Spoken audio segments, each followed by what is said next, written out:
Hello, everybody. How are you doing? Welcome to Night Court. It is Wednesday, and that means we're halfway done. We're halfway there. Whoa. We're living on a prayer. Good grief. What a day. But you know what? Hump day, yeah! Hump day, yeah! That's where we're at. It's been a Wednesday, if that tells you anything. I attempted to pour something into a cup and proceeded to then spill it right before the intro ended. The intro outroed.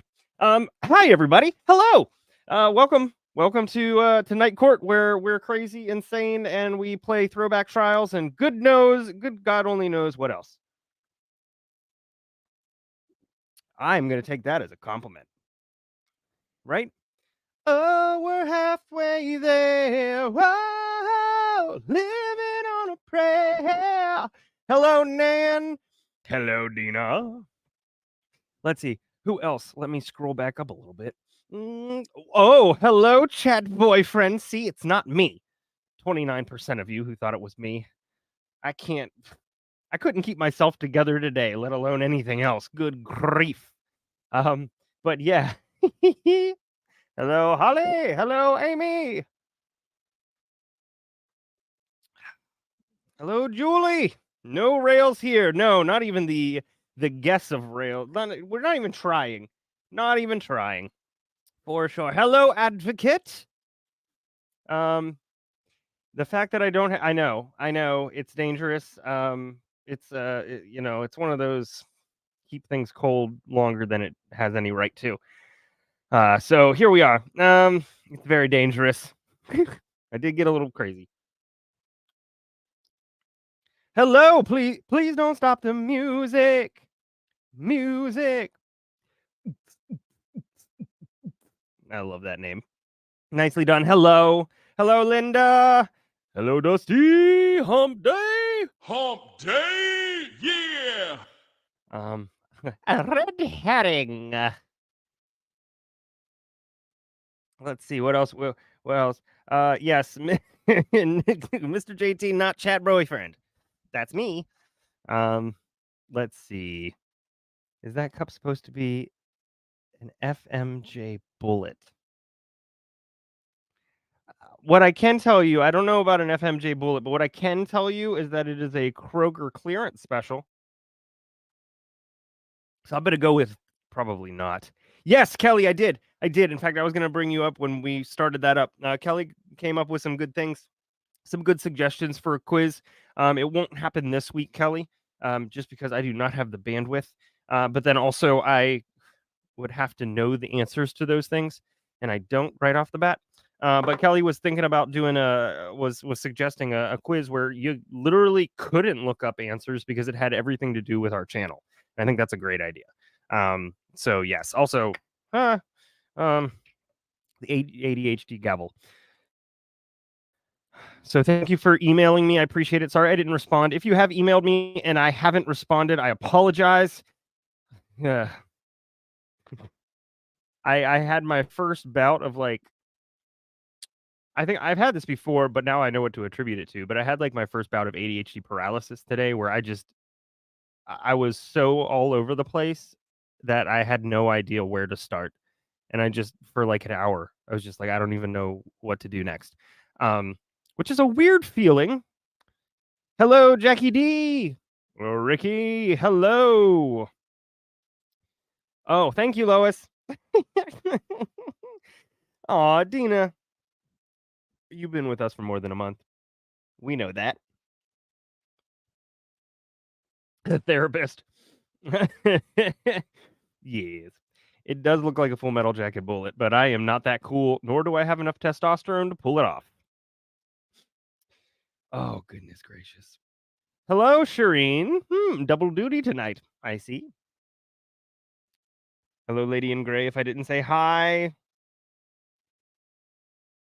Hello, Carrie. Nice to see you. That is a cute puppers you've got as your profile picture. Yes, neurospicy. It's one of those things. If you understand what I'm talking about, or you've been there, and you know somebody who's there, you know, not being diagnosed until 35, and I've said this to a couple people today, you have to balance out the understanding that it's not an excuse, it's a reason. And so, and on top of that, now knowing what is going on with me, which there might be some other stuff too, and I just don't know it yet.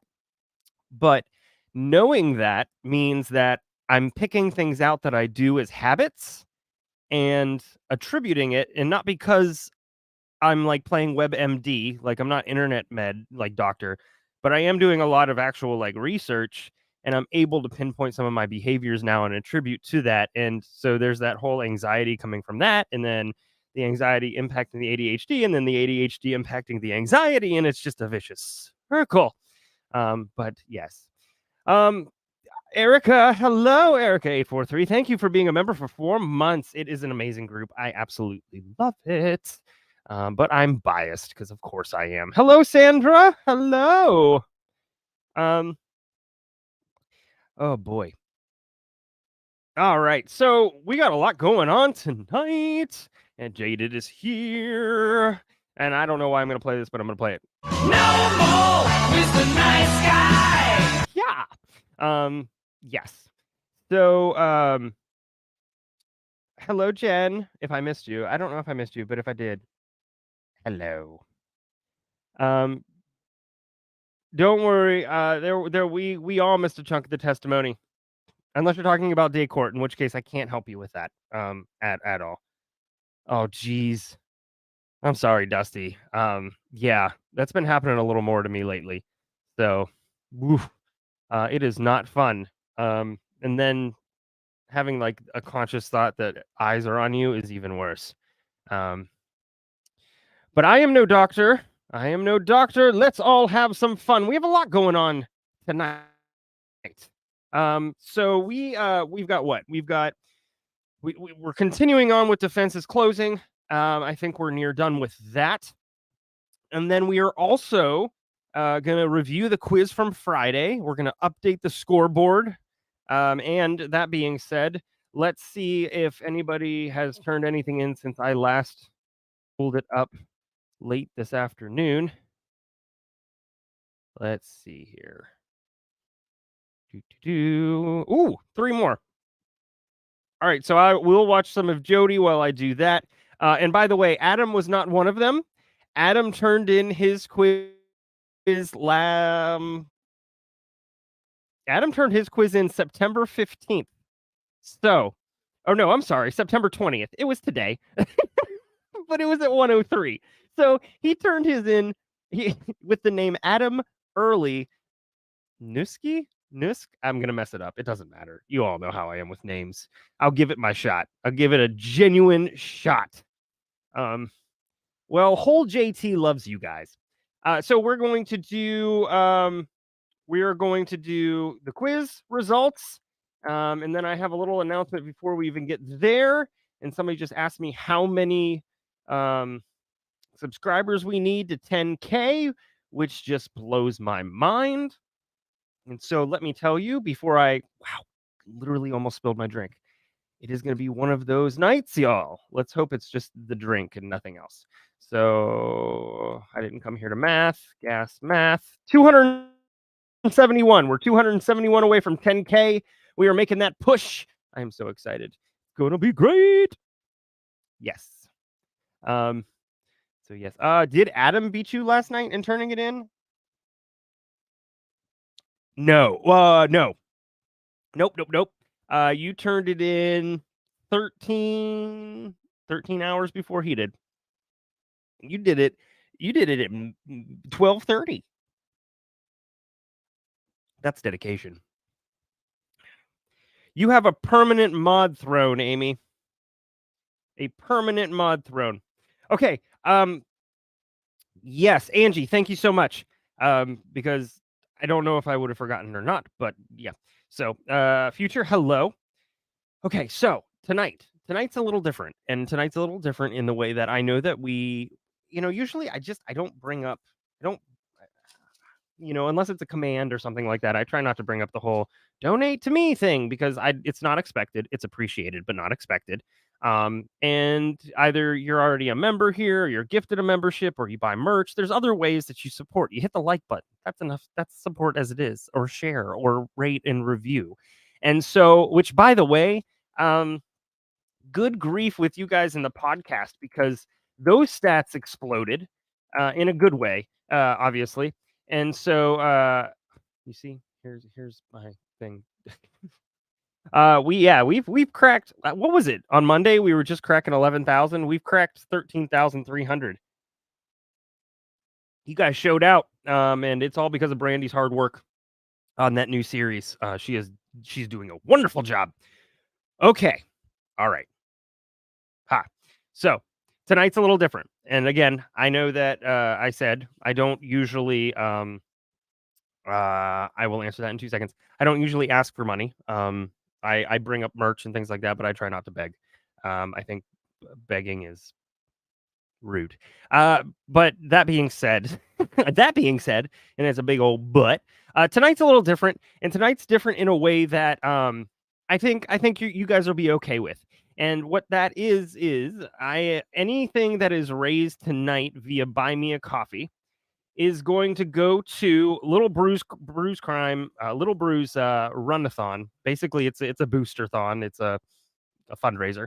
And so he raises money per laps. And so my goal tonight was to give you all the website to Buy Me a Coffee, which I've completely rebranded for him. And so anything that is raised tonight, possibly into tomorrow, is going to go straight to him and his fundraiser. And maybe that's me taking advantage, but we spend a lot of hours together, and so I think I can. So the banner is going to run down at the bottom. Thanks to Polly Prissy Pants for the cool PNG of the running kiddo on the left hand side of the screen, and left and right, who knows. So tonight is Little Bruise Runathon night, and we are raising money for Little Bruise Crime. The link's not working. Hold on. I'm glad you guys said something. It worked earlier. Buy me a coffee.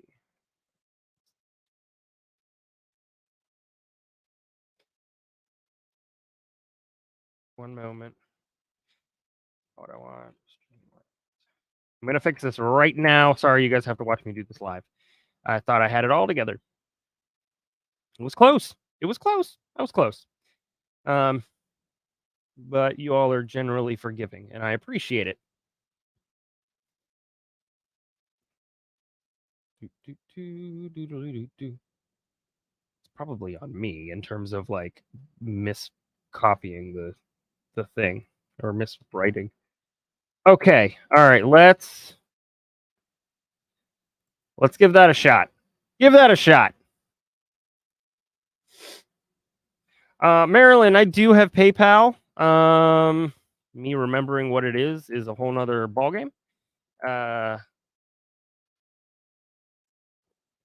So I didn't want to do PayPal or some of the other things. I didn't want to like, a lot of things. I didn't want to, I didn't want to over ask. I didn't want to expect anybody to be comfortable with sending me things via PayPal or Venmo.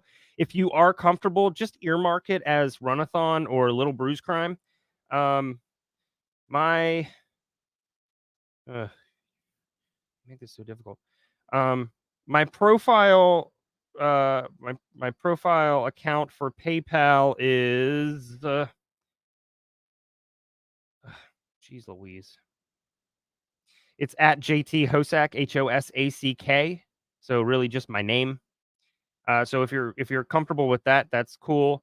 Did it do it again? It didn't work again. All right. You know what? I quit because I literally just typed this in and it was fine. Hold on. Let me copy and paste it here.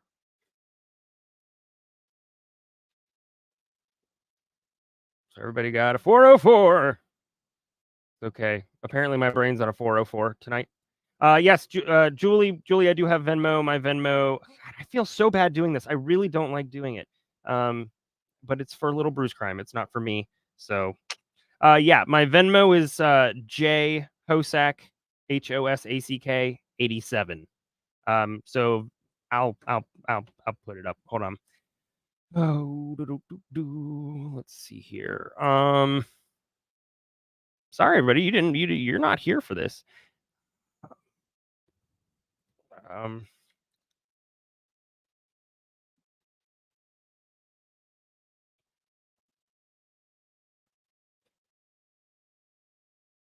All right. All three will be there.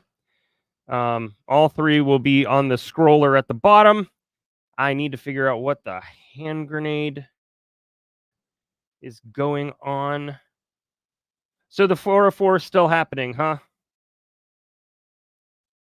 Yeah, I can put it in Discord. Angie, I'll put it in Discord for sure. Da, da, da.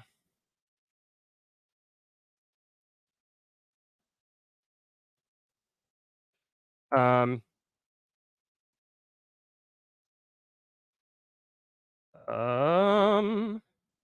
sorry, I literally forgot what I was doing.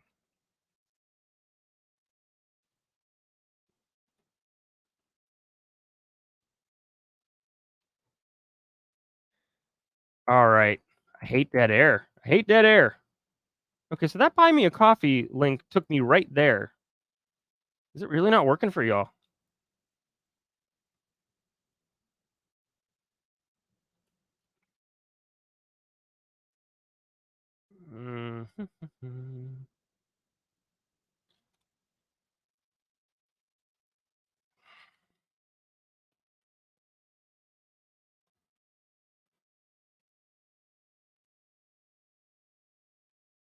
All right. Mods, I've updated the website in the command. I've also included the Venmo and PayPal in that command, the same one that we had. So it'll include all the options. Just in case. I don't know. The link works on my Twitter page. Yeah, it works on the Twitter page. It works. It's so okay. It worked. Okay, cool. Latest link worked. Oh man, y'all, just one of those. It's one of those days. I don't know the rest of that song. So yeah, welcome to the Little Bruise Runathon night, which I apparently didn't set up as much as I really wanted to. Thought it was ready. It is not. Hello, puppet.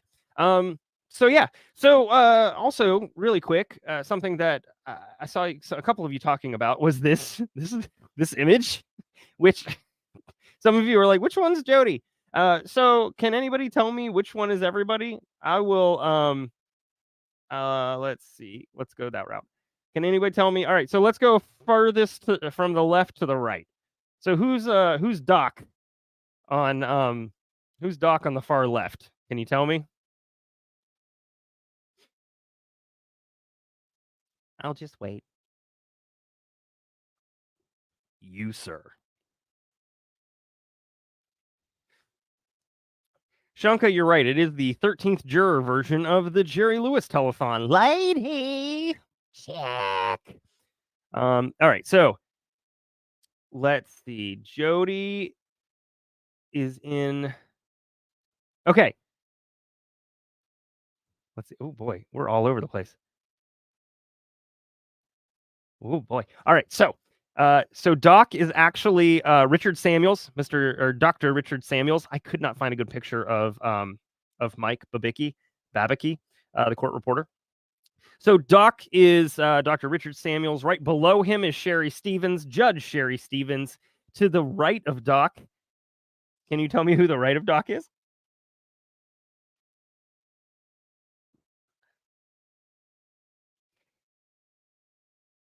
The right of Doc is Kirk.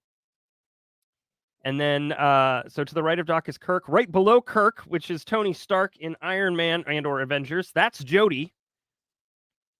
So yeah, so the Matrix, Keanu Reeves' character is Kirk. Right below him is Jodi. Right to the right of her is Juan, and then to the right of him is Gus, and then to the right of him is Wilmot, Jennifer Wilmot. Anyways, that's fun. That's a good time, huh? Oh man, that's how it feels right now for me. Just a broken nose. So you obviously know that I found an app where I can change all the things. Really enjoying it a lot. But for some reason, Juan as Sweeney Todd just made me chuckle, and I enjoyed it. Hopefully you're liking these new wild random thumbnails. I just got bored and one day and was like, this is where we're going with this. At some point I'll probably just like zip them and send anybody who wants them a link because I have like 18 now, which is fun. And I will say this, I will not forget, but thank you in advance if you do elect to donate. If you are not in a position to donate, do not feel bad. I do not want you to feel terrible about that. I want you to be, I want you to know that I'm grateful that you're here, hearing me stumble over my words. So please, please, please do not feel compelled. Don't feel pressured. I'm just happy that you're here, and your eyeballs are here, and you are grinning and bearing, staring at me. So thank you very much. Sweeney Juan, I love it. Okay. Let's see. Let's move into the top 5, shall we? I think that's a good idea.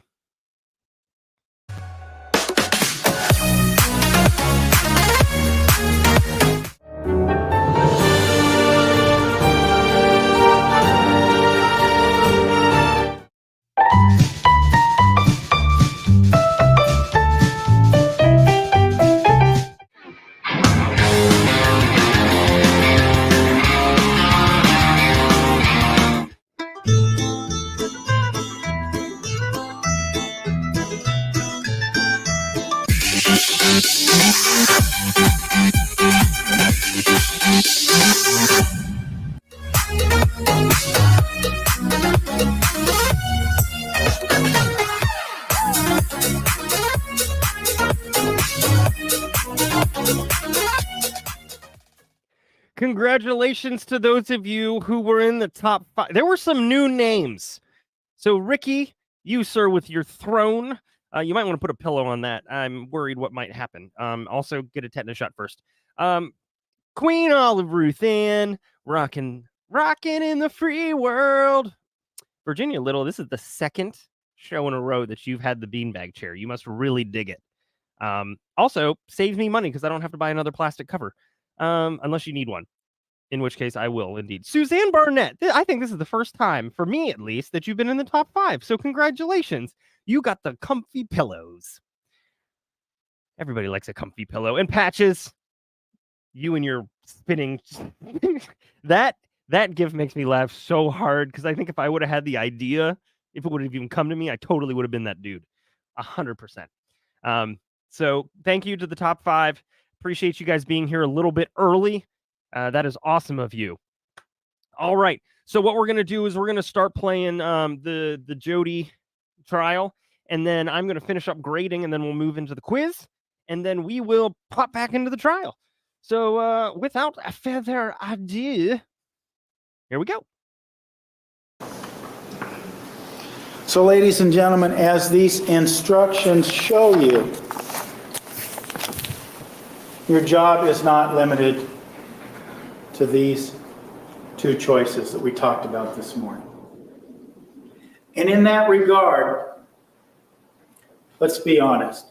There is no doubt about the fact that each party, the state, promoting their agenda or promoting the theory of first-degree murder, there's an agenda behind that. There's a motivation behind that. They want you to convict Jodi Arias of first-degree murder. Miss Arias, too, there's no doubt about it. The state talked about it yesterday. There's no doubt about it. She's facing first-degree murder charges. There's no doubt about the fact that she would have every incentive to lie, right? No doubt about it. It is your job to determine, and we talked about the evidence of self-defense, whether that evidence, the objective evidence you've heard, fits that story. And whether you believe her, you still have the right to believe her. But there is another voice which has no agenda, the voice of reason. See, ladies and gentlemen, you are not required to check your common sense at the door.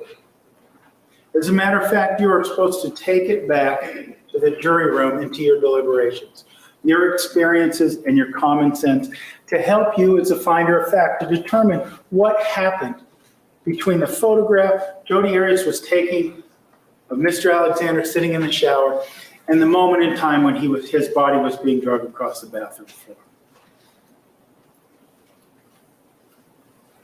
In that regard, before we talk about objective indicators, we're going to look at crime scene photographs. We're going to look at evidence for which there is no dispute. That tell also, that these items also tell a tale. But let's not forget that even the voice of reason, even your common sense, even these objective indicators will tell you that this is still a tale of fear, a tale of love, a tale of sex, a tale of lies, and a tale of dirty little secrets. What we need to do when we talk about this objective evidence, analyze it. We need to take, stock, I guess, if you will, of all the things. We have these two pictures. Travis in the shower and his body being dragged across the bathroom floor. But outside of those two pictures, and even outside of the pictures on June 4th, we have the context of this entire relationship, don't we? One of you or your fellow jury members who weren't or who may not be here, there was a question posed a couple of times. I think once to Miss LaViolette and once to Jodi herself. And the question was something to the effect, and it was worded differently both times, but did Jodi and Travis have a love-hate relationship? That was the question. And I think it's a fair one. Objection. Brandi. Sustained. Rephrase. The question is a fair one. But it seems that, there have certainly been elements of love, right? We've seen elements of love in this relationship. We saw both Jodi and Travis on New Year's Day express how much they loved each other. We heard elements of love. We read them in the text messages. We saw them in Jodi's journal. I love Travis Alexander. And we saw expressions of love from Travis Alexander, text messages. Did he love Jodi? He told her she did, but he definitely loved having sex with her. We know that. Is there elements of hate? Maybe. See, maybe Jodi hated herself for some of the boundaries she crossed, even though she said she enjoyed it and participated in it. Maybe she hated herself for crossing some of those boundaries. And maybe Travis Alexander hated himself for crossing some of those boundaries too. Hated the fact that he wanted to keep having sex with Jodi Arias. Maybe so. But whether this relationship was one of love and hate, the love-hate relationship that your question posed, there can be no doubt about the fact that this relationship was one of chaos. Apart from all these other factors that we've been talking about, these experiences of human existence, we know that this relationship was one of chaos. Ladies and gentlemen, what I want to begin this afternoon by doing is reminding you of some of the chaos that we've seen throughout the course of this trial that demonstrates that this idea of premeditation, self-defense, but there could be something else. I want to play for you what's been marked as Exhibit 508. This is a portion of the phone call. You saw and heard this before. No. This is a portion of the phone call that Travis Alexander and Jodi Arias had on May 10th. Don't do it. And listen, if you will, ladies and No, gentlemen, don't. for the chaos. No. It sounds like.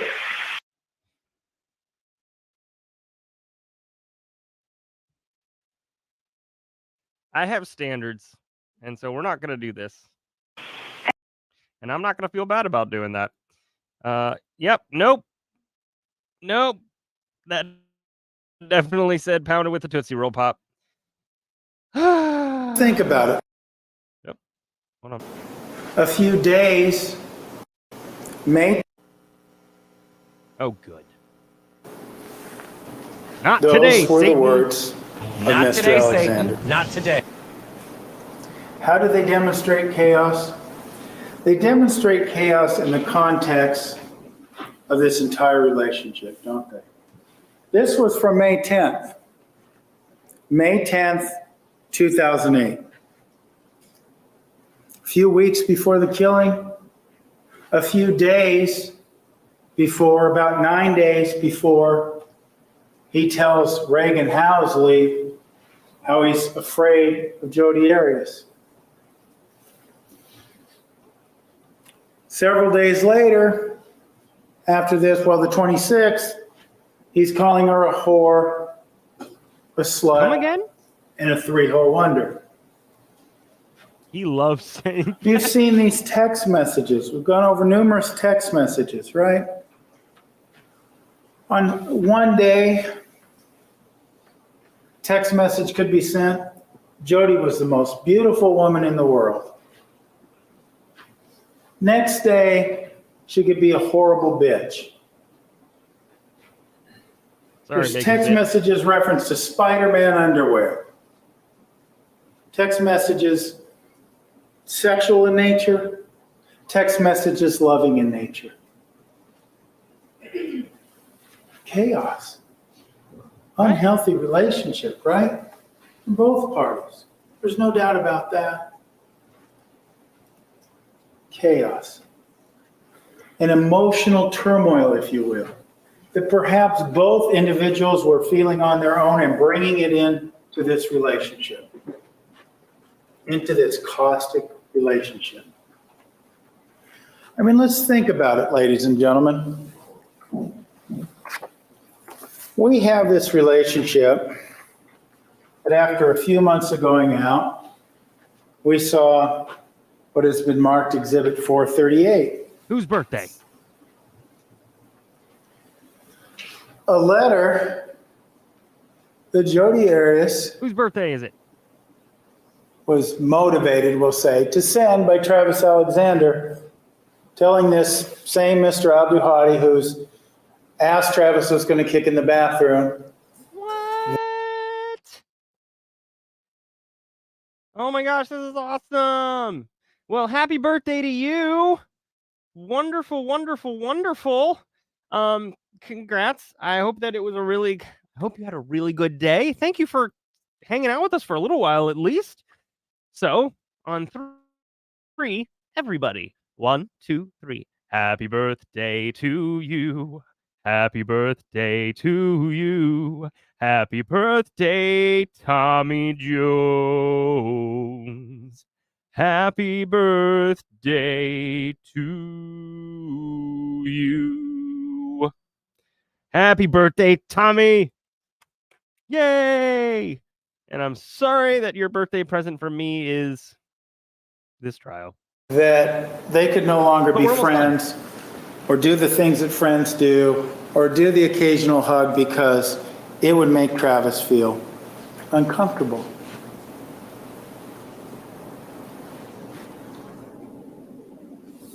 Chaos. We have on April 7th, 2008, about a month before this phone sex recording, right?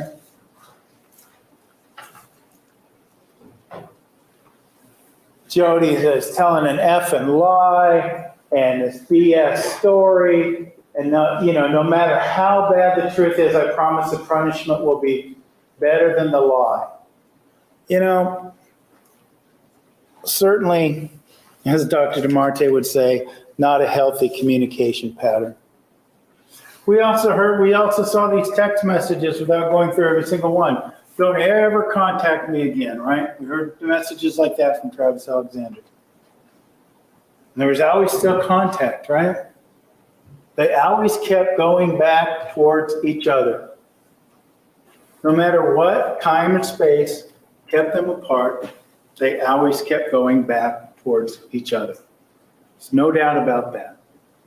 It happened all the way up to June 4th.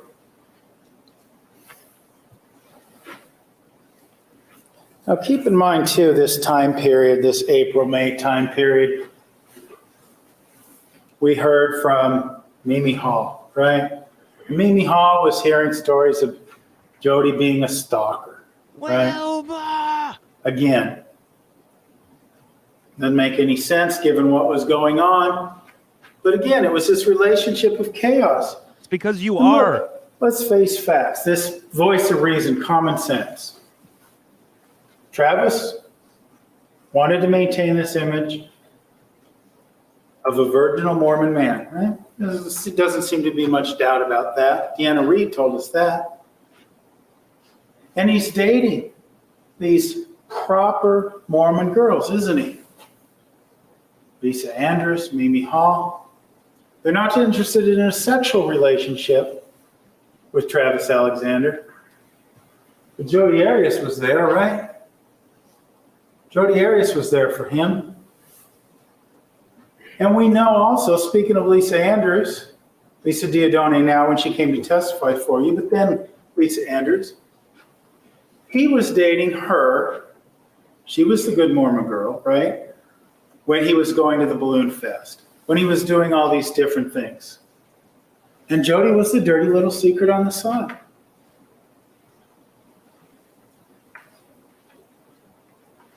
A relationship of chaos. She was great to have around for Mr. Alexander for the sexual purposes.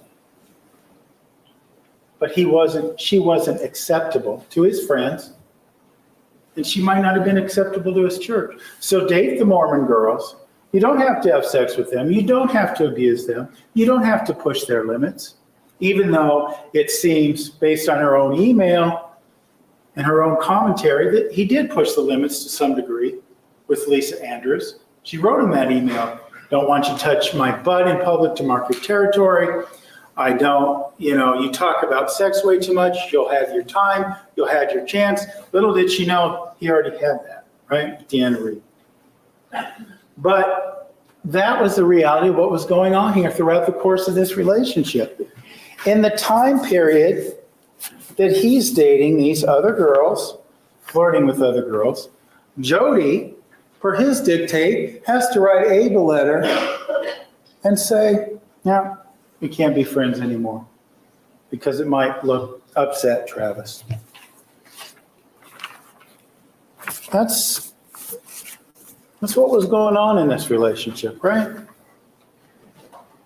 On May 2nd,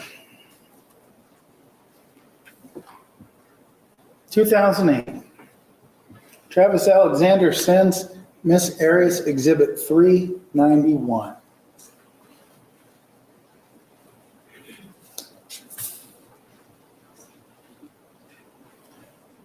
Travis Alexander says, this photo shoot is going to be one of the best experiences of your life or mine. He hasn't stopped thinking about the pics he's going to take. The progressiveness of it, from the very clean to the very dirty and everything in between.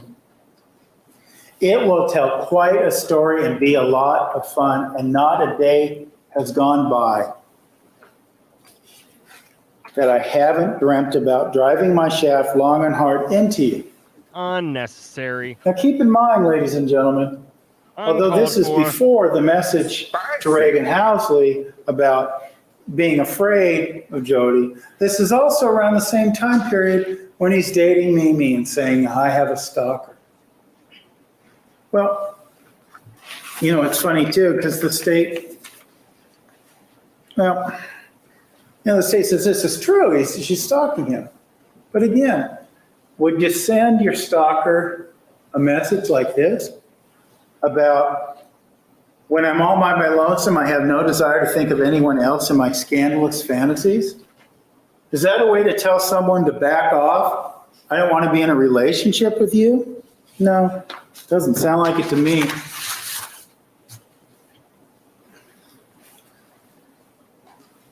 Nothing, from my own experience, nothing is even enjoyable compared to you. That's what we talked about love. Hey, right, he loves having sex with Jodi Arias, at the very least. Because of that, I spent a lot more time getting myself off.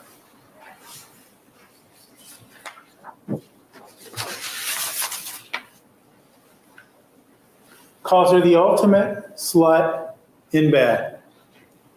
How he wants to send one down her throat.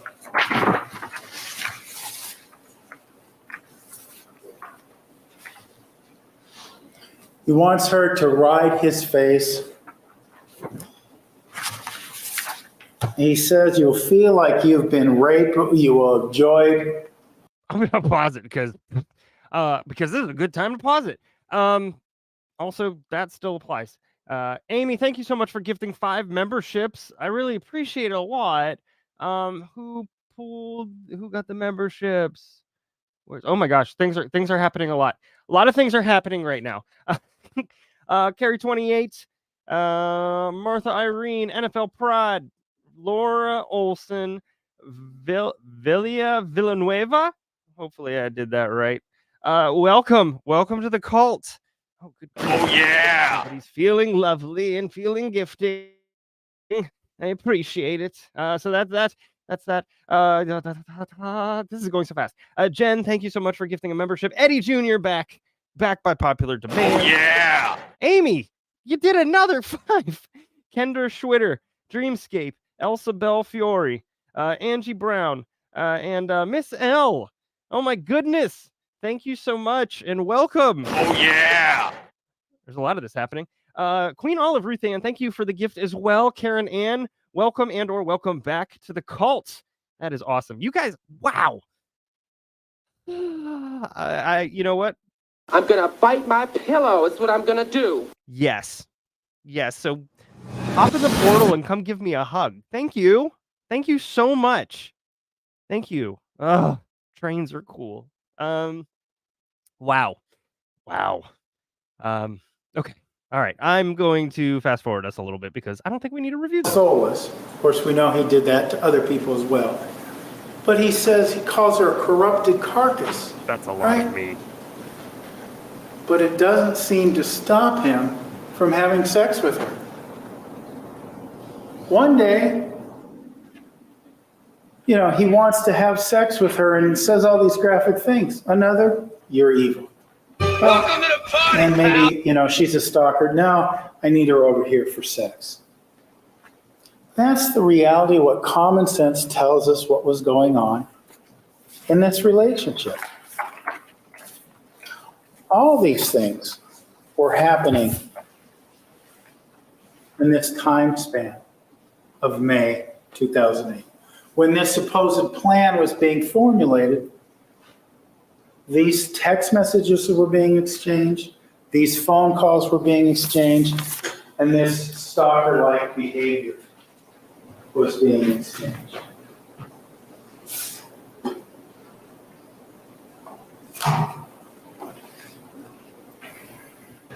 Showing you what's been marked Exhibit 164. Talking about this photo shoot. Does that look like that was the best experience of Jodi Arias' life? Going back to this idea of the voice of reason and objective evidence. You've heard lots of. And the saying goes, the picture says 1,000 words, right? And we have plenty of pictures of the crime scene. And you've heard a lot of testimony about the work that Mesa Police Department did at the crime scene. What was weeks ago now, in January, I think, I had a woman from the Mesa Crime Lab, a crime scene tech, come up. Remember, she had the laundry. There was laundry, and the camera was found in the washing machine. And she showed you all this laundry, all the items that were in there, right? And showing you Exhibit 17,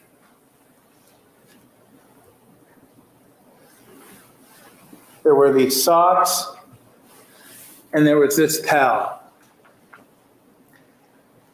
And the assumption was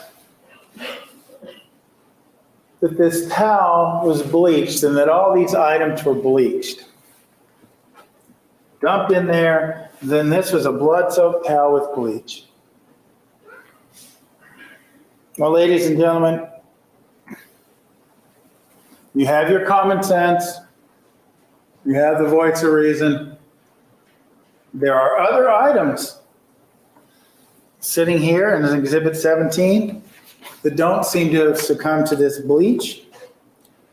Thanks, Franco, for Exhibit celebrating 28. 3 months. You get a 13. Other items found My wall. in the washing machine. Julie Martin, thank you also Not for stained with celebrating your 4 bleach. months.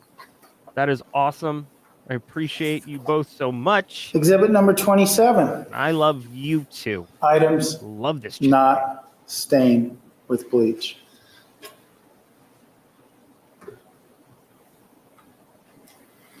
What that suggests, what I would say that should suggest to you is the idea that there was no bleach in this load of laundry. Phrasing. There was no effort, if you will, to submerge this camera in water and bleach.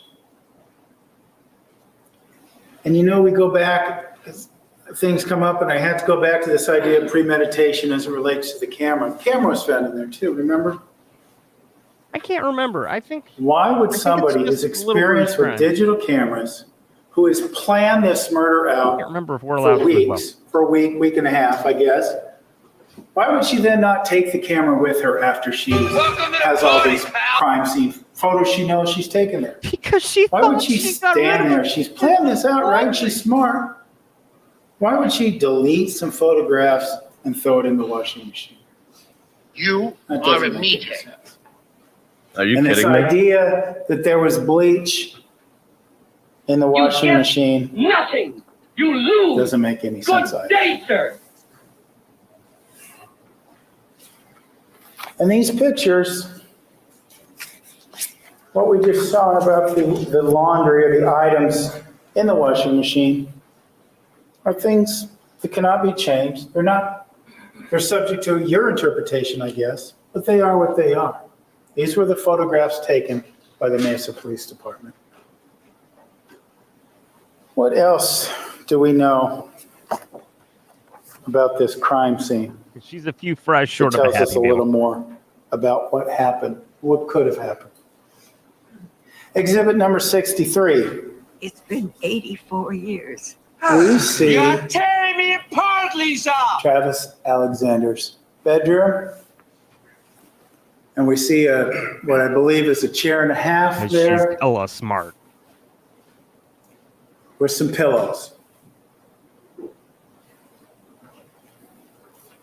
Now, one of the things that's postulated to you yesterday was the idea that Miss Arias is lying about being tied to the bed. Again, House of Cards, knock it down. Lying to you about being tied to this bed because it was a sleigh bed and there's no way you can do that. Miss Arias talked to you about how the rope went through the back of the bed, and it really wasn't a severe restraint, but more a prop that she could get out of. And they say, no, there's no way that could have happened, but of course it could have. There's no laws of physics or logistics that would prevent someone from being at least as a prop tied to the bed in the way Miss Arias described it, right? With both her wrists out, the rope behind the headboard, and tied there. Now, the other issue that comes up as it relates to this objective evidence is the idea of a rope. The argument by the state is there's no rope. There's no spoon either. Showing you what's been marked as Exhibit 56.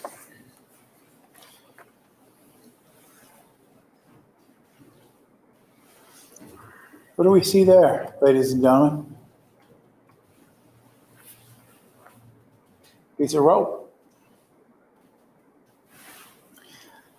Now, when Detective Flores was questioned about this, the theory was put forward through the questioning anyway. Oh, gee whiz, there's a bunch of fringe on those pillows. That must be where that came from. It looks pretty similar. Must be fringe from the pillows. When I spoke with Detective Flores, he was forced to admit, did those pillows, I asked him something to the effect of, were those pillows disheveled? Do they look organized there? He was forced to admit they looked organized. And you, as jurors, as finder of fact, ultimately can make that decision. But ladies and gentlemen, this theory that this rope was from these pillows doesn't really make any sense either, does it?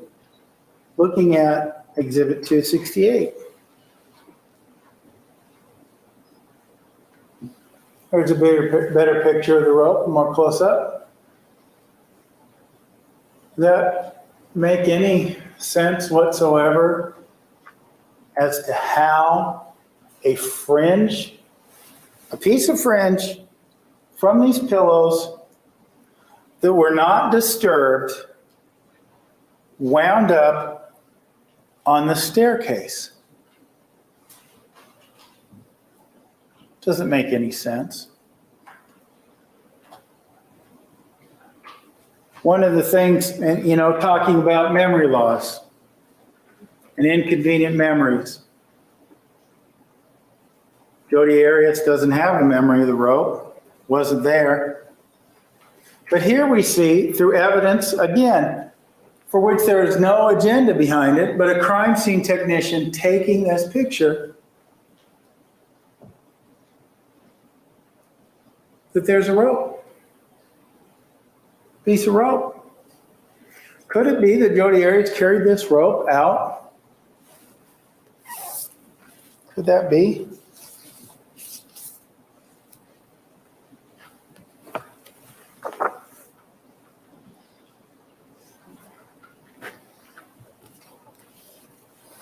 Well, what else does the crime scene show us?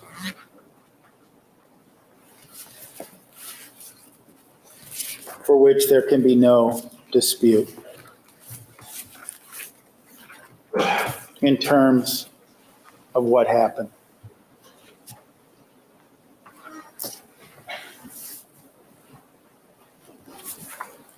Drawing your attention to Exhibit 130.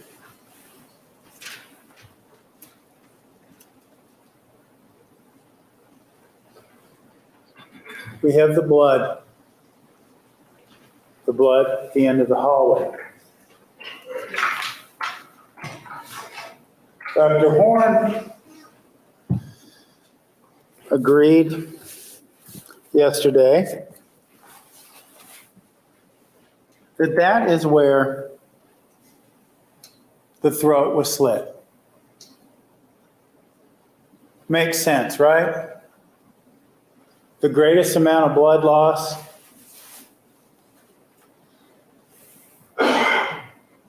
Presumably what can be presumed as footprints. That's where his throat was slit. Exhibit 128 shows you a slightly different angle, but it does show you kind of where the blood ends, where the pattern is, how far into the room it goes. The state postulated for Jodi's theory to be correct, there'd have to be blood all the way into the bedroom. But that doesn't make any sense. This, unfortunately, is where it ended.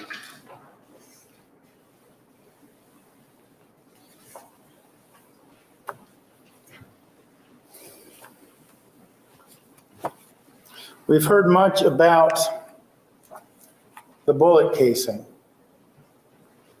Exhibit 111.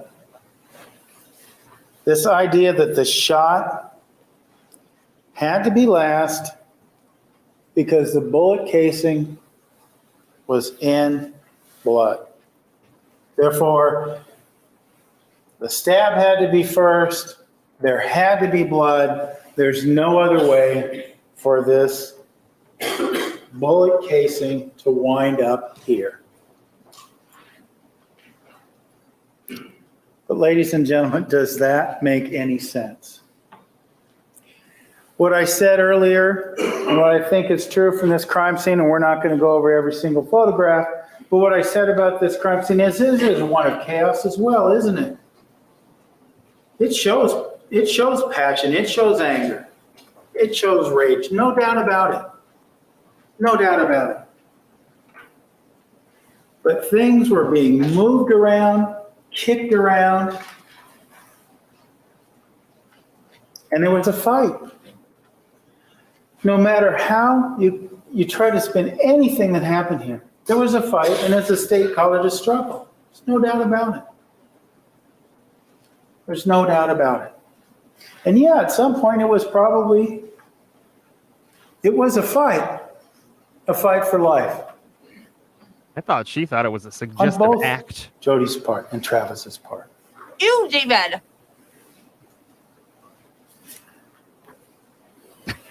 Now the state, during their case in chief, Hi, Patty Poo. showed you Exhibit 118.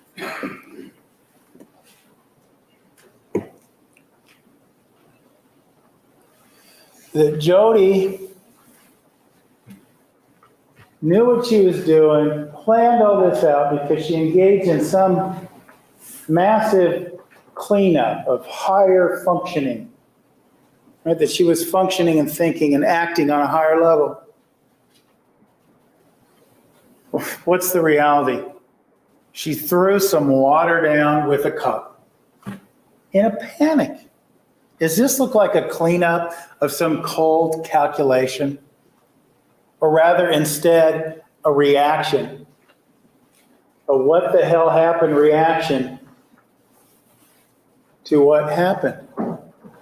To the experience, the fight she was just in. This does not look like some orchestrated cleanup.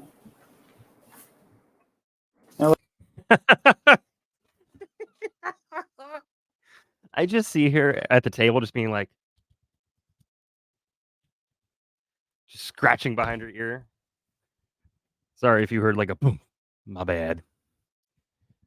Oh, let's lock that in place, shall we? All right.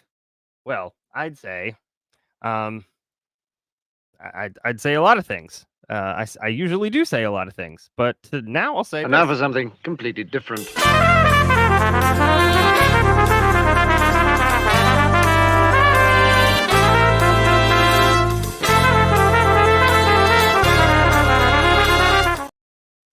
It is time to review the answers for the Friday quiz.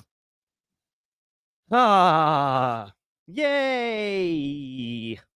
All right, so we got a lot happening here. I got a billion things happening here, y'all. I will give you kind of an end result from your guys' intense generosity. If you see me, every time you see me do something like this, it's not because I'm watching something else. Also, I know somebody's going to snip that and clip it and post it. However, wow. So I'll let you guys know what the end result is at the end of the stream. So stick around. So yes, let's go over this night court quiz party, shall we? I think we shall. All right, I'm going to pull that away for a second. All right. So like I mentioned, I'm eventually going to get rid of this slide. But for everybody who's newer, we do a quiz every Friday, and the winner of each month is going to get something. I will announce that when the time comes, and then at the end of the 12 months, those 12 top people will go in an epic trivia challenge. Now, if you missed the ones before that, I'd say practice, and you can do these on Fridays. If you miss a Friday, you never know. You can make up points with the bonus points. If you if you get the question wrong, but you get the bonus right, I still give you 1 point. So always try the bonus. And you don't have to be here on a Friday. You can answer these questions all the way until Wednesday at 8:45 when we start the stream.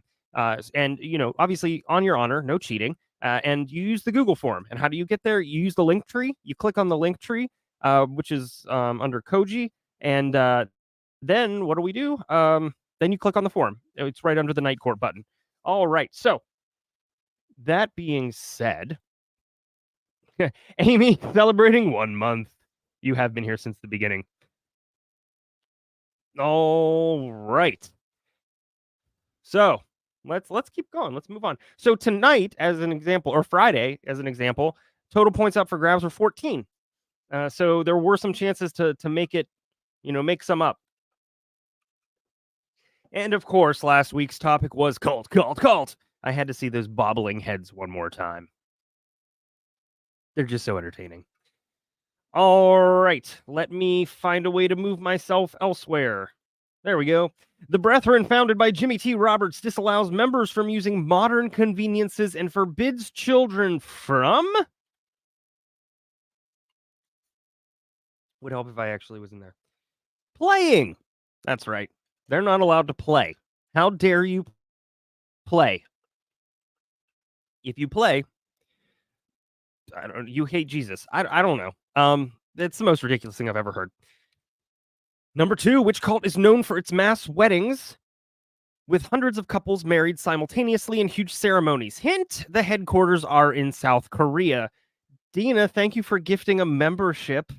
Oh my gosh, I appreciate that. Lee Holland, welcome to the cult. Dean, you're right. She does lick her food stamps. All right, so what was that answer?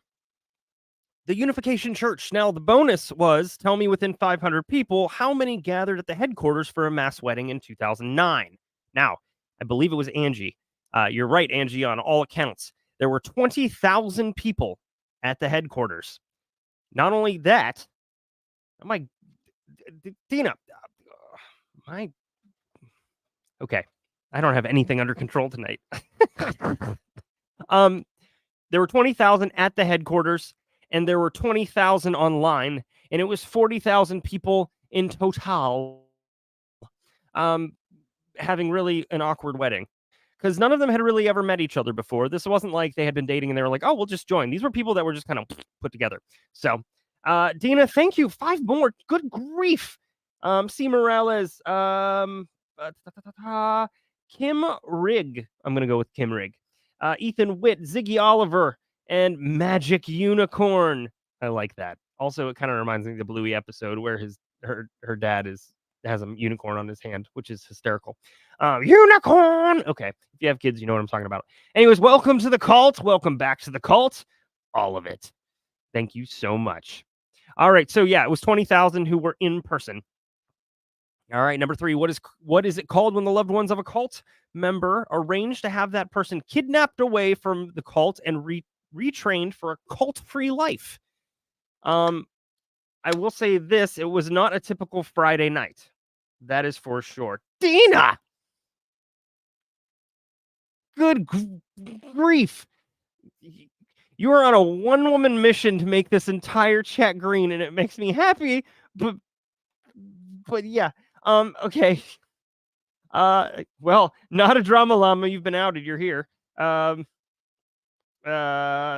Broly, Kelly Evans, Ashley, Sarah Petty. Welcome to the cult. Good grief. Dina, thank you so much. It's raining memberships. Wowzers. How many are still married? That's a really good question. I'm going to go with... Did you hear that? No? Did I cut it? Well, it's okay. Too late now. All right, what was this answer? This answer was deprogramming. It was not a typical Friday night.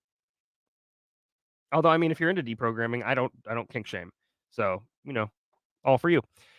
All for you. Number 4. The People's Temple Massacre occurred in what South American nation? It was... Y'all.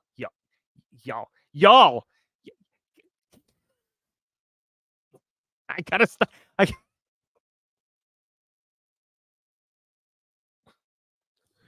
Oh my gosh, you guys. Okay, not gonna do that. It was Guyana. Bonus point, within 50 people. How many people perished in the People's Temple? By the way, as I read this on Friday, I did feel like it was very out of taste. It was distasteful to make this a bonus point. That was really kind of off. That's a little more off kilter for me than usual. So I apologize for that. But however, I already said the question, so I need to give you the answer. And the total was 918. A good chunk of you actually got that.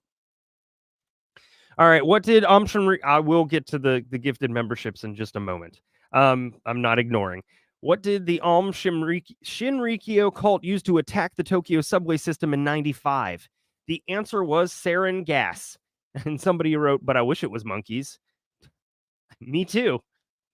At least it would have been fascinating. True or false, the lifetime prevalence of PTSD is higher amongst cult survivors than it is amongst adult Americans. The answer is true. Prevalence of PTSD among cult survivors is way higher than adult Americans. I'm spilling again. At least it was on me this time. Bonus point. In what decade was the term brainwashing first used? It was 1950s. It was used by a journalist to describe what they thought was happening during the Korean War. Also, this is definitely, when we review the questions, you're more than welcome, obviously, to put the answers in the chat because everything's closed.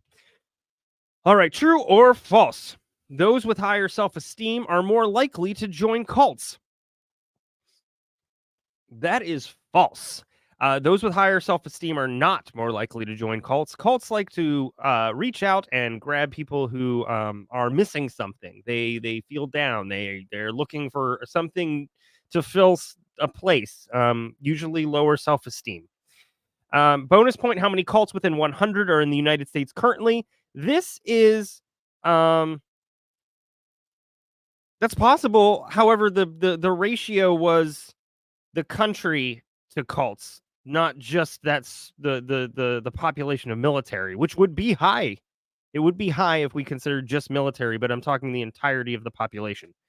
All right, so 10,000. This is argued. Because I will say this: nobody really knows for sure. If anybody did, oh my gosh! But this is the general number. However, I will also let you know that it is estimated. Like, you ever been given a range? Like, let's see.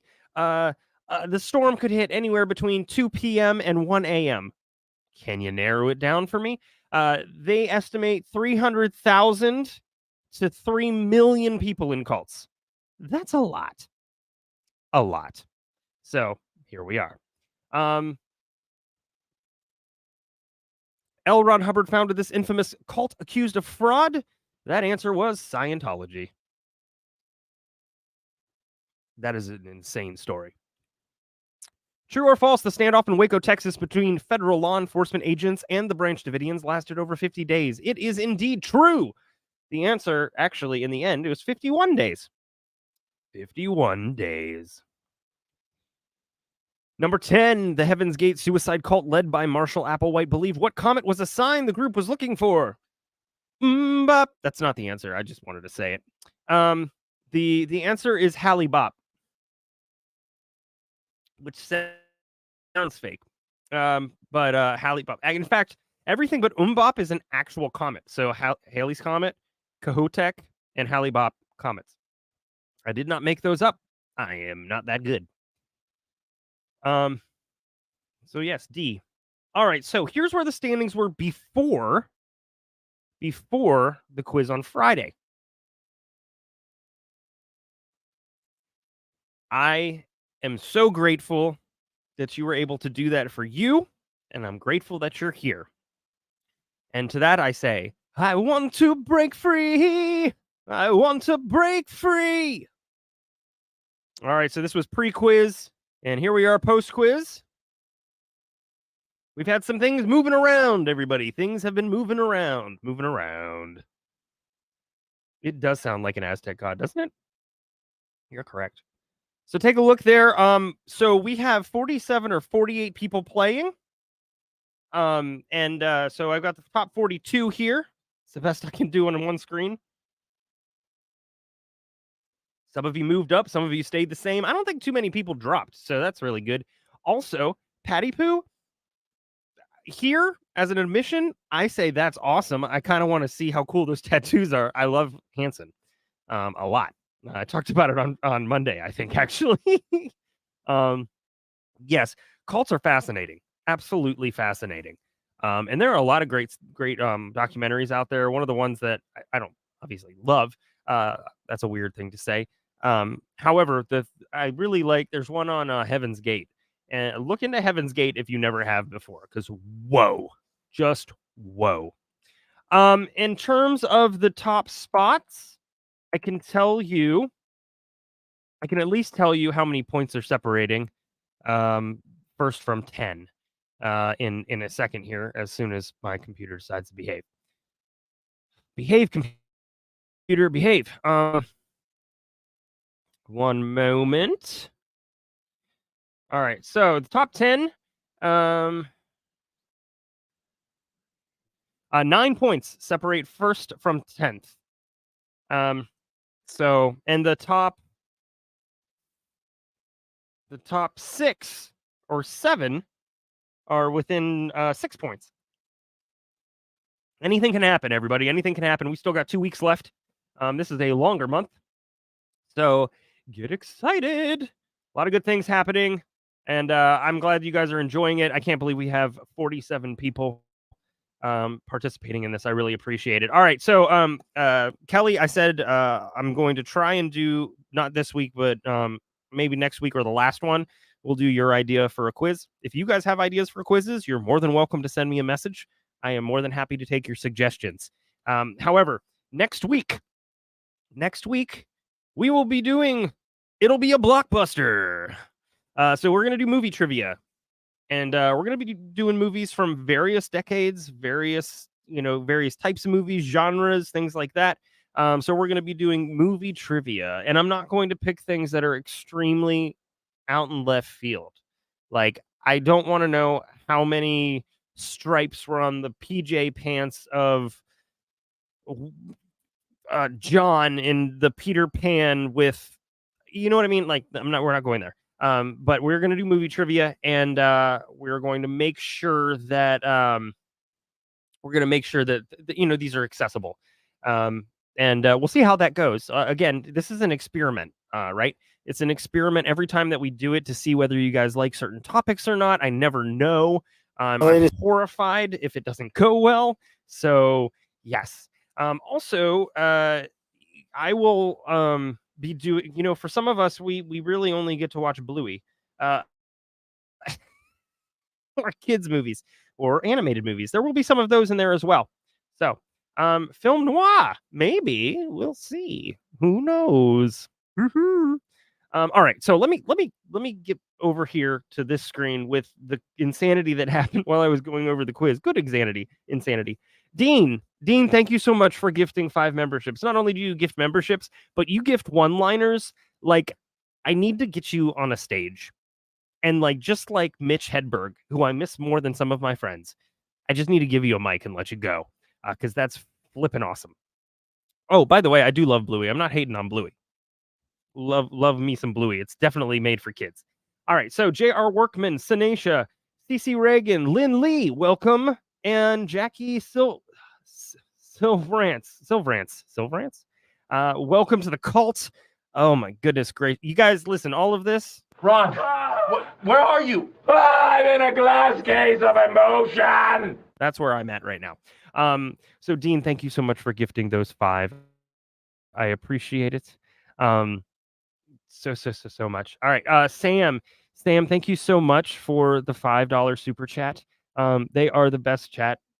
These are the best friends ever. I look forward to Mondays, Wednesdays, and Fridays. And if I could survive and do every single day of the week, I would.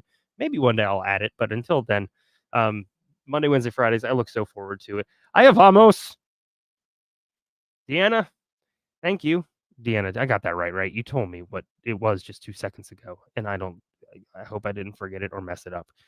Oh, look, I'm scrolling up to make sure I didn't. I probably did. It's really embarrassing if I did. I can't find it. God. Anyways, let's see.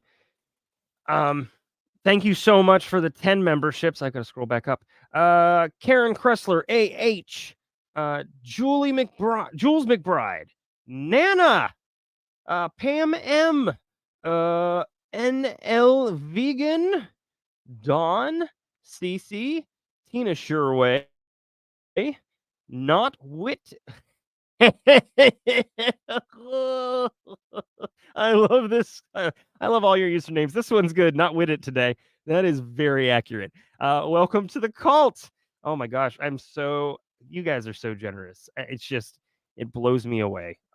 Just blows me away every time. I don't know what to do with myself. Let's see. Okay, good. I got it right. I got it right. Lurk away. You're more than welcome to lurk.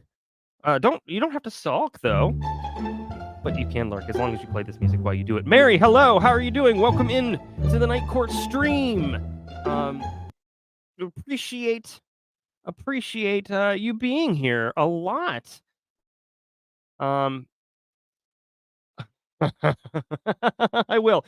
I was just trying to figure out how I can do this. What I'm going to do again is I'm going to announce at the end what we were able to raise in just in 3 hours. But I'm also going to, obviously I don't want Little Bruise Crime on video. But I would like to, what I'm going to try and do is I'm going to try to record his voice saying thank you and whatever else he wants to say to you all. And I will play that, try to play it on Friday. And so, we are big on the whole please and thank you thing. So it doesn't change just because it's live streaming. You should be more polite on live stream. Some people just can't figure that out. Troll in the dungeon. Amy, thank you for gifting membership. Another membership gifted. Virginia, you got it. You got it. You're in. Again. And I feel like that needs to be celebrated. It needs to be celebrated. You guys, I don't know what to do. Tina, thank you. Thank you for being amazing mods. You all rock. You say my name like Dinah or Diana if it's easier. I know I mess it up all the time. I love this chat community so much. Best place to be. Dr. G did videos on cults. Well, I'll have to check that out. I love watching Dr. G, like a whole bunch. So I love looking at the nonverbals. Diana, thank you. Thank you for the super chat. Thank you.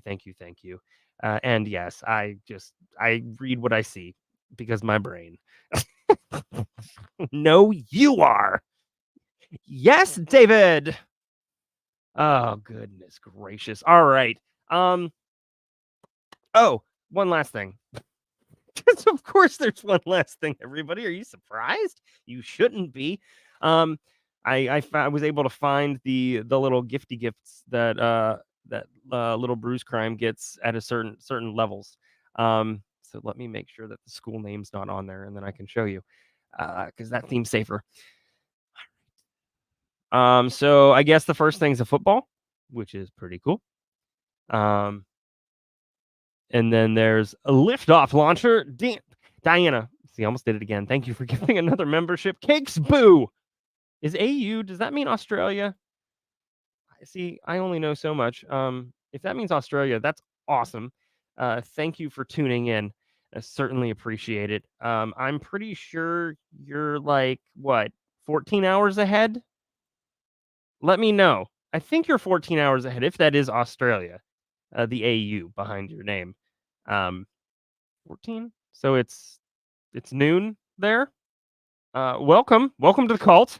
Let me know if tomorrow is as good as today has been since 8:45. So you got the liftoff launcher. I love that. You stomp on it. It's really cool. The trick shot hoop set. I don't know what makes it tricks, but that sounds fun. And then things kind of ramp up. The frisbee golf game, which is kind of cool. And then we move straight to a video drone. I don't know what he's gonna do with it, but I'm sure it's gonna be fun. And then the last thing that I have on here, I think it's everything. I think this is the final thing, is a $150 Nike gift card. Which, I mean, all right, it's gonna be fun. It's gonna be fun. Oh, you didn't miss everything. You were gifted a membership. Which is awesome because our peeps are cool. I love you guys so much. I say it a lot, but I mean it. Hopefully it doesn't remove the impact when I do say it. So yeah, frisbee golf, right? I've never done it. All right. Did I miss anything? Did I miss anybody? I just want to make sure. How many laps are there? Wendy, that's a really good question. 1 second. You guys are asking me questions. I wish I should know, right? I should know. See, this is, you guys wonder what Mrs. Bruise Crime goes through. Here it is. I don't know. All right. Well, he has beat his goal, thanks to you all, but we'll leave it at that. It doesn't really say. Why doesn't it say? Dolphin Fun Run. Helps the school. Doesn't say how many laps. That's fascinating. I don't know, actually. Mrs. Bruise Crime would know. I am going to, you know what? I logged into his Boosterthon page, and then up pops a pop-up that says Jamie needs you. Can I tell you how freaky that is as a father to see that pop-up? That's weird. Oh, anyways, okay. So let's continue on, shall we? Yes. I don't know if it's that big. You know what? What they run is actually like a high school size track around a football field. I don't know if they're going to run it, walk it. I don't know if they're going to split up the laps between different classes. Like second grade will do all the laps, but they'll split it 5 per class. I don't know. So it's insane. It's cool though. Yes. Well, I'll figure out what works best. I appreciate her too, for sure. All right. Hey, look, guys. Slick's in the house. Hi, Slick. Y'all get your Slick's barbecue. Get your Slick's barbecue sauce. All right, here we go. Ladies and gentlemen, the state has shown you photographs of Mr. Alexander in the shower. We talked about that. Exhibit 159, the photograph that followed of his buttocks and his legs. and has said to you, based on the timing of the photograph of his buttocks and legs, that things could not have happened the way Jodi Arias says they happened, that they were part of a pre-plan, because it only took 62 seconds, right? That's what we heard in Exhibit 162. The theory is, by the state, that Miss Arias had the weapons she needed to cause Mr. Alexander's death with her, and that she caused it at this point in time. But the picture tells a different story. Dr. Horn was forced to admit on the stand that if someone had their neck slit at this point in time, couldn't keep their head up. Couldn't keep their head up. Well, what do we see in this photograph? It's harder to see on the screen, but we see Mr. Alexander with his head up. You'll be able to take this back with you. But you can see Mr. Alexander with his head up and his arm up. And we certainly see blood coming from the side. There's no doubt about it. But not a ton. Not the kind of blood you would see had his neck been slit. Hey, Pop It. Not that kind of blood. We actually see that kind of blood That was funnier than I thought. in Exhibit 163.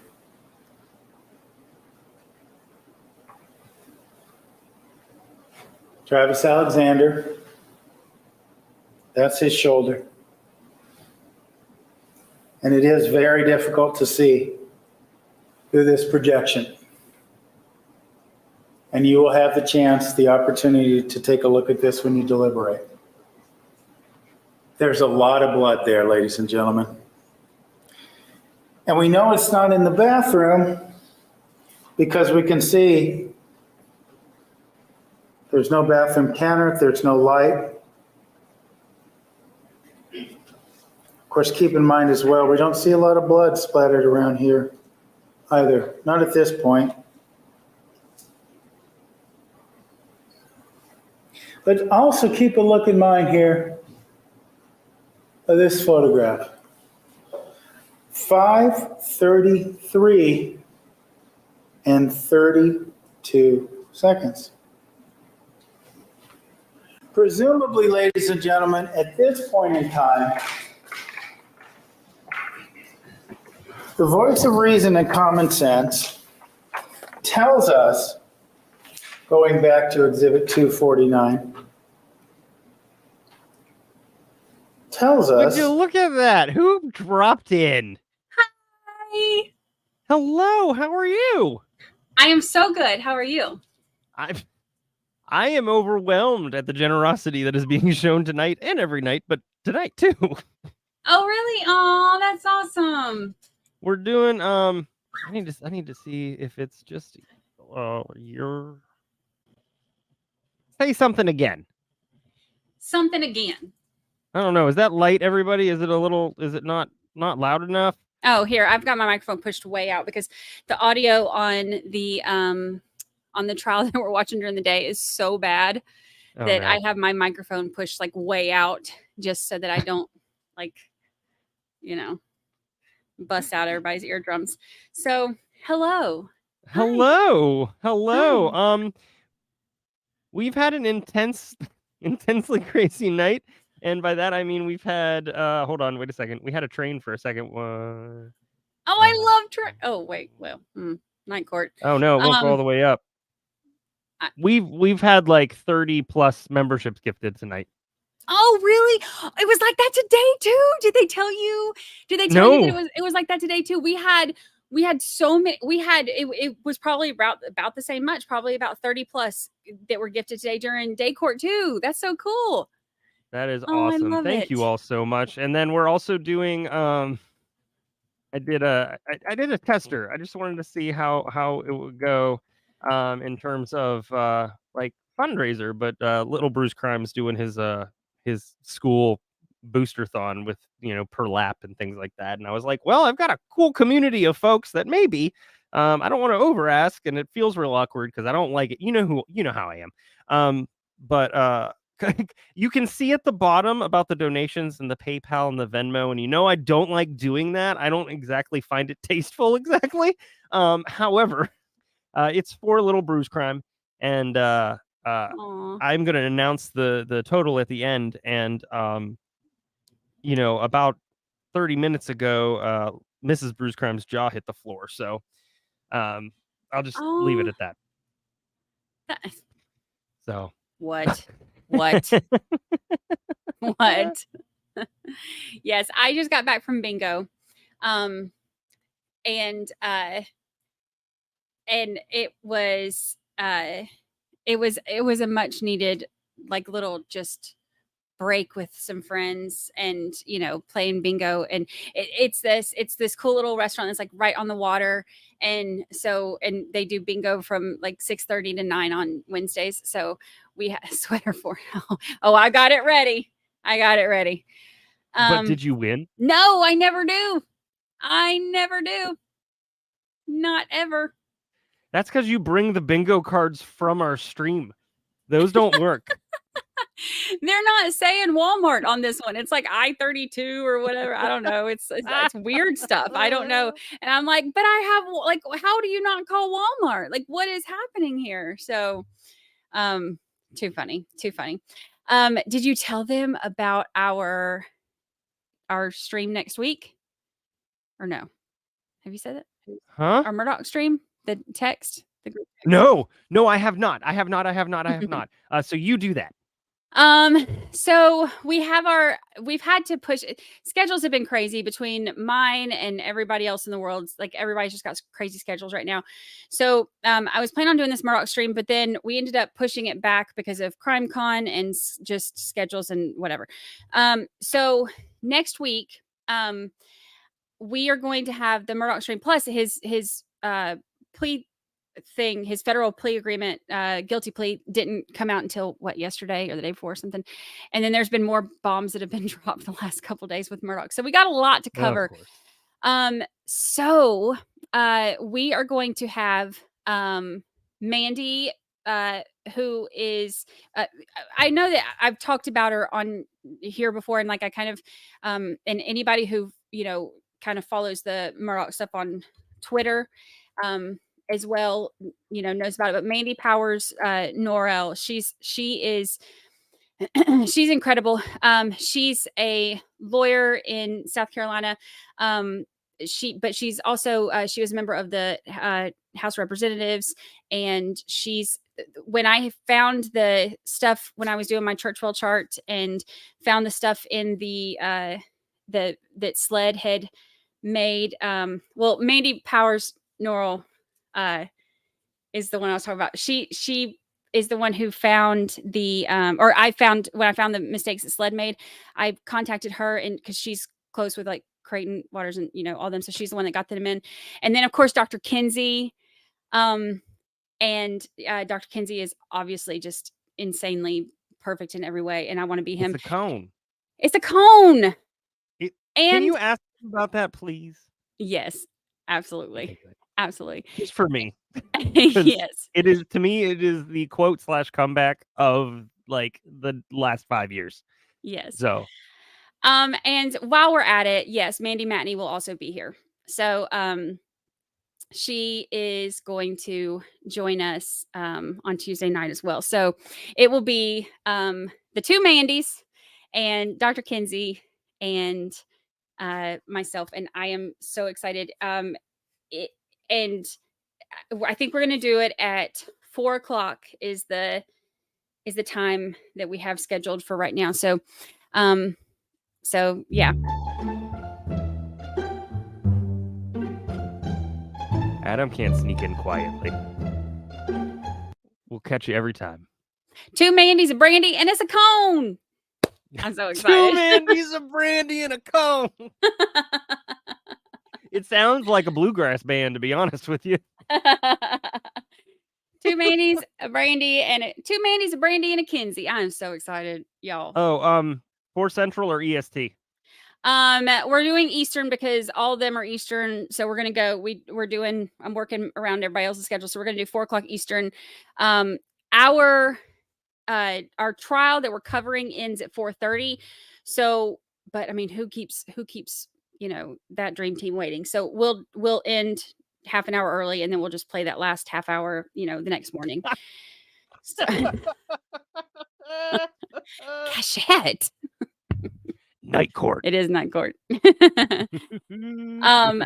Yeah. So this is going to be on Tuesday afternoon. So we've got a lot of Murdoch stuff to cover on Tuesday afternoon. So it's Tommy's birthday. Oh, yeah, we Did you sing? Okay, listen. Okay, we acknowledged, we said but if I sing, that is not a gift. that is not a gift. That is okay, maybe I'll spend my birthday somewhere else. So if I sing, if I sing, I scare people away. So I'm better at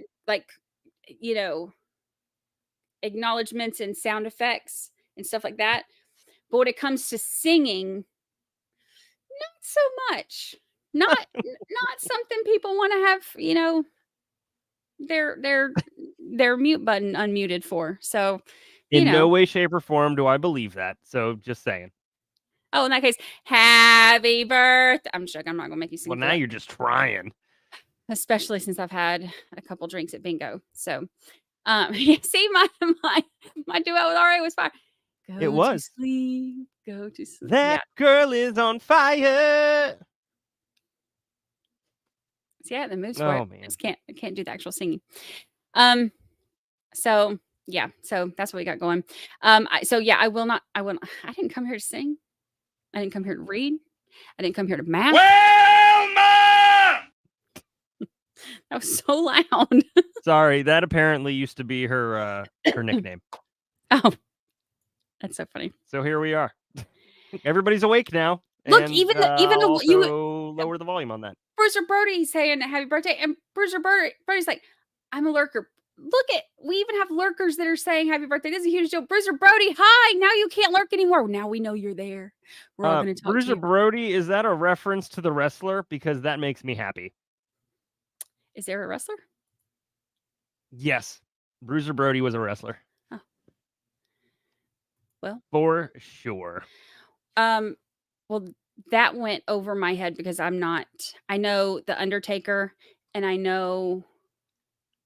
watched it when I was little with my brother a little bit. I know Hulk Hogan. Brother. Yeah.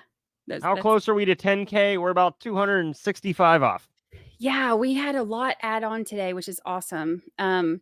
We had some great shout outs from some different people today, which was cool. We love our chat and our lurkers and our replay. So, oh yeah, heard of that one. And then what's the big one that said Daddy's Home? Daddy's Home? Yeah, he's in the second one.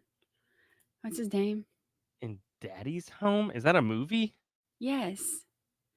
He's the big guy. Like a big somebody's gonna find it before me. Oh, John Cena? Yeah. Yeah. That's a big dude. Yeah. He's also got the record for the world's most Make-A-Wishes completed. I'm almost that Slim Jim guy. Yeah. Oh yeah. What's this? What's it? Stab it to a Slim Jim. Oh Stab it to a Slim Jim. What's his name? What? Macho Man? Yes. Macho Man, Randy Savage. Wait, where's my? Oh, I'm not sanding. I'm not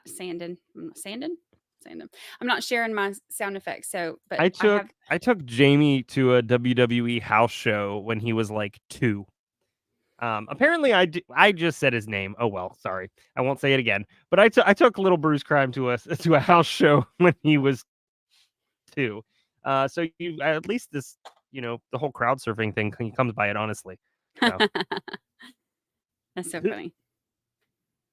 See, Oh, y'all are man. saying all these that I don't know who they.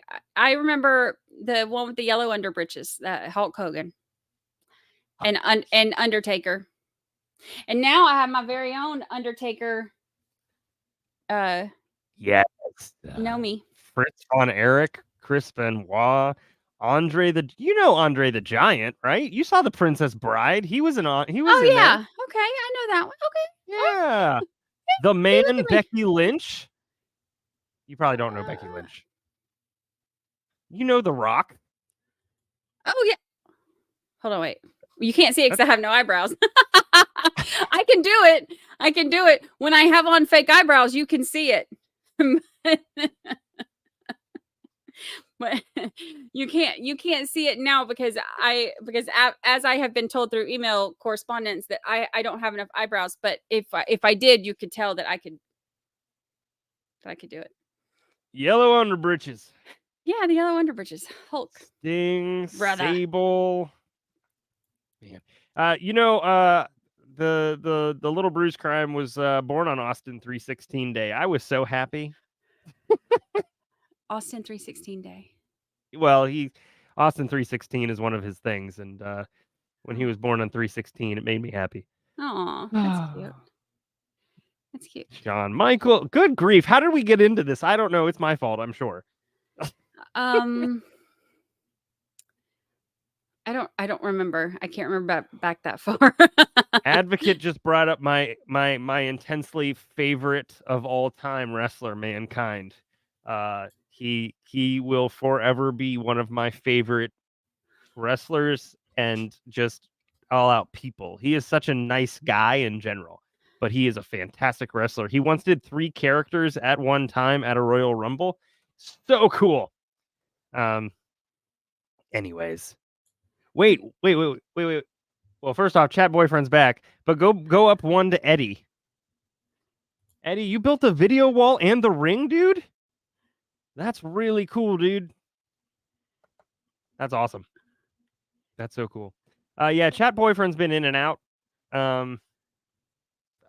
It's not me. Oh yeah, we did the reveal. We did the grand reveal earlier today. It's all these people. Everybody's mentioning him. Agent, that's really cool. I built a movie set. I helped build a movie set once. It's kind of cool when you get to see like the behind the scenes, stuff. Everybody's like mentioning all these people. I have no idea who. Yeah.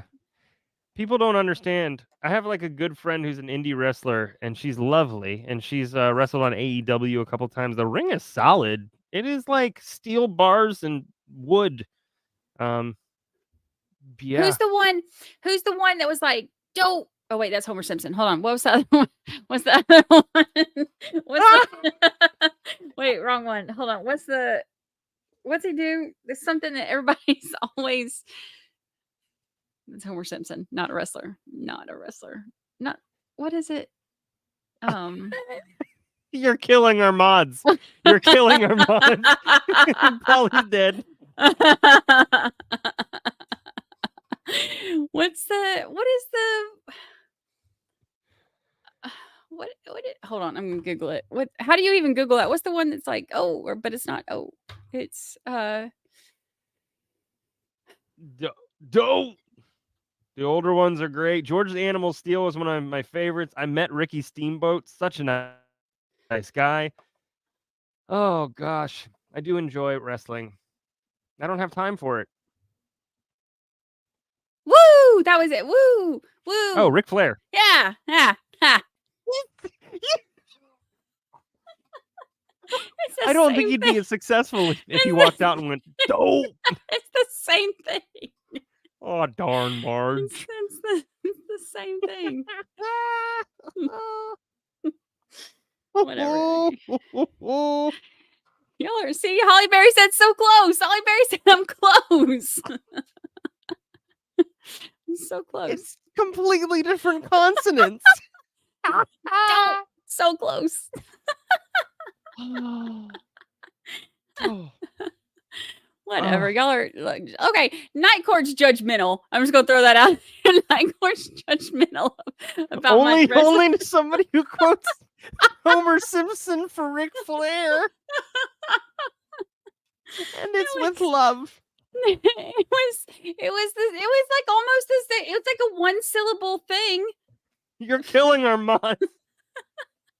You're killing them. I'm gonna get Wait. banned from Night Court. Hold on. The fact that Sydney might kill you for saying something. I got to scroll back up. What did I miss? Rey Mysterio? Did you kill you for saying that? He's great. Who's love that? Rey. Is that? Oh, that's another wrestler. Oh, he's a fantastic luchador. He's a lucha wrestler. He's so good. Oh, see, So- Holly Wait, Holly Wendy Berry's said, coming "Do it back. again." You have to do a convincing woo. Woo! How's it? Woo! Hold on. Like you're on a roller coaster. Woo! There you go. Well, I'm gonna listen. Very close to Sting. But also now Mrs. Bruce Crime is going to send me a message that I may or may not get that says, "Loud." All right, hold on. I'm listening to a video. Of the woos. I'm listening to a I like video to of him. fish Hold for on. woos. Woo! There you go. That's good. That was good. I had to watch the video first, find out how he does it. I was so before I did this with you, obviously I podcasted and I was working. I was looking to find a class to eventually become an in-ring ref for professional wrestling, which would have been so much fun. And I feel like I'm built for it, which means I'm not built for wrestling. So good, so close. Oh, you're talking about Howard Dean. You're talking about Howard Dean, not John Kerry, right? The one who's like, "We're gonna go to Iowa. We're gonna go to Washington D.C. Woo!" Oh, Or no, he doesn't say woo. He says yeah. Can you imagine, Brandi? Like 10 years ago, this guy lost a bid for president because he did this. Yeah. Things have changed. Mhm. well, I mean, I guess it's better than dope. So, Brady's making all kinds of I nailed it today. I perfected my Boston accent. It was literally like you could not tell if I was from Georgia or Boston. It was that. They even said that Hollywood was more than likely going to be hitting me up, wanting me to do voiceovers. So I'm just throwing that out there. Saying, I mean, you got this. I got this. You know how to do it now. Yeah. I'm You're Walmart. right. You're not wrong. Walmart. See? Oh, Lisa. I also like UK wrestlers too. I can't think of any right now, but I like them. I should do a night court quiz on wrestlers, but I feel like I'd leave people out. Sugar Bacon just told me that my accent has left the building. Hey, since you're here, you don't have to text me. I can tell you the numbers. You want to hear the numbers? Yeah. All right. I told a few other folks, but we are currently sitting at everybody. We're going to go back to the trial in a bit, but it seems like you don't care. Let's see. We're currently at 13,367 total. Good. For only 25 episodes. And over the last, well, your first conspiracy episode is at 1,800, which is awesome. Considering it's only been 9 days. And then the second one's already 7 away from 1,000. Oh, yay. That's good. It's really good. It's really good. And if you all didn't know, I sent. Oh, I don't have it right now. I can put it up here. Did you see my thing about the? Oh, geez, now I got to remember what my password is. We're huge in the I said about the Philippines. charts. We're huge in the Philippines. Is that what you're talking about? We are huge in the big in the Philippines. We're like We really are. We're like we in were the like top we 50 peaked at podcasts 59 in or the something. like 50. I think it was like 57 or something like that. Like we're like almost in the top 50 podcasts in the Philippines. Go figure. Right. Oh, hey, there's new ones. Hold on. We got new ones. Okay. Hot off the presses. We've now peaked at 108 for Apple Podcasts in France for true crime, and 223 for Ireland in true crime. Oh, that's really cool. Let's see. What I like to do is I like to go to the charts and see who we're around. Where is it? I'm not crazy, right? Did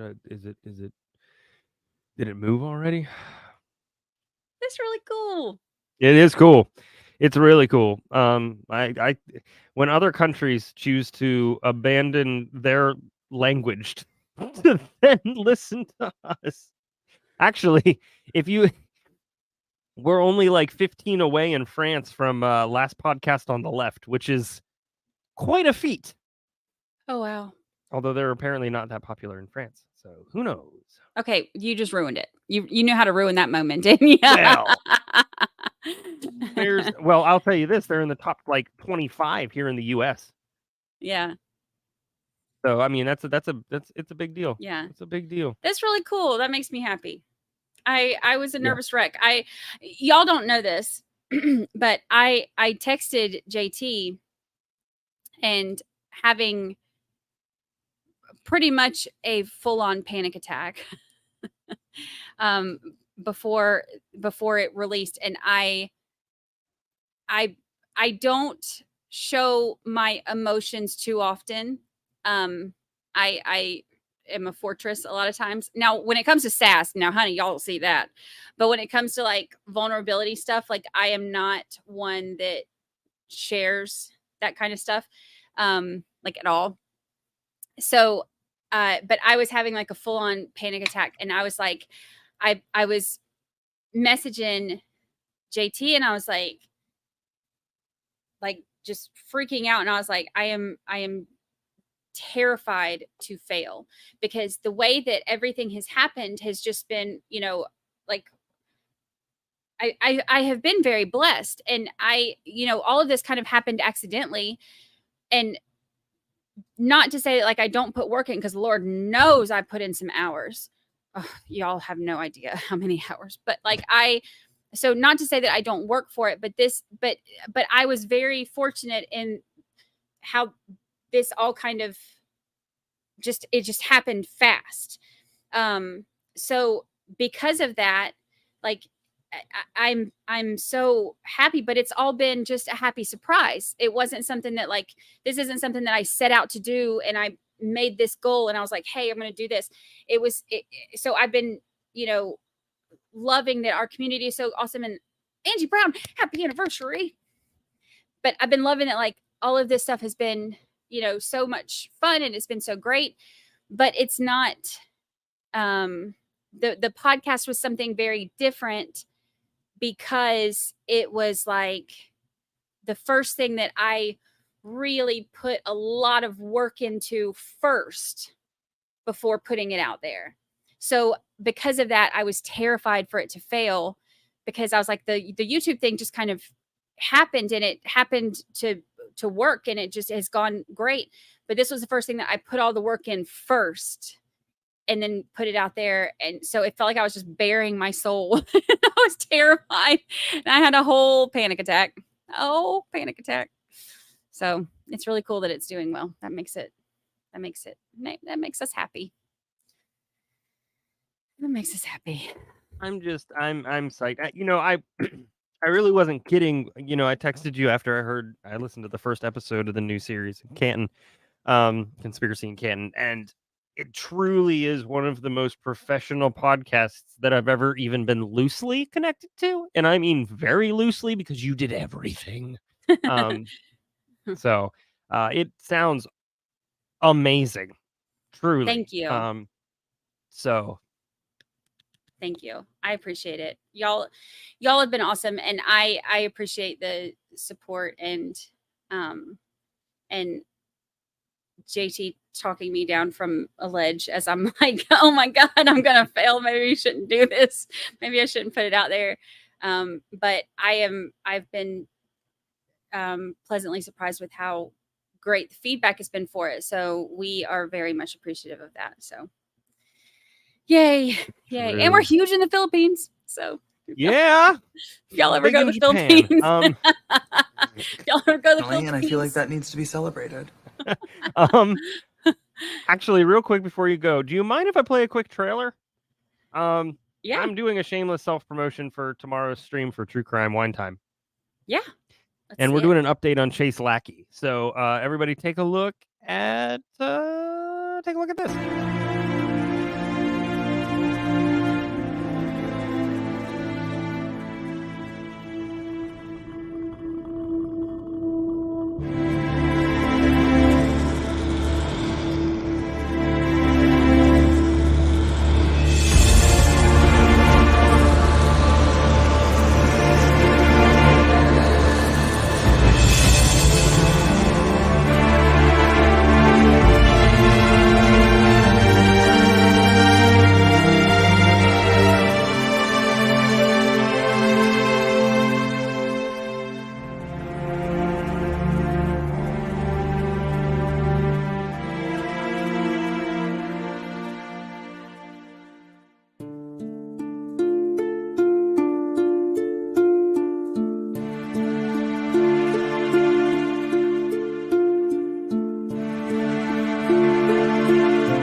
So,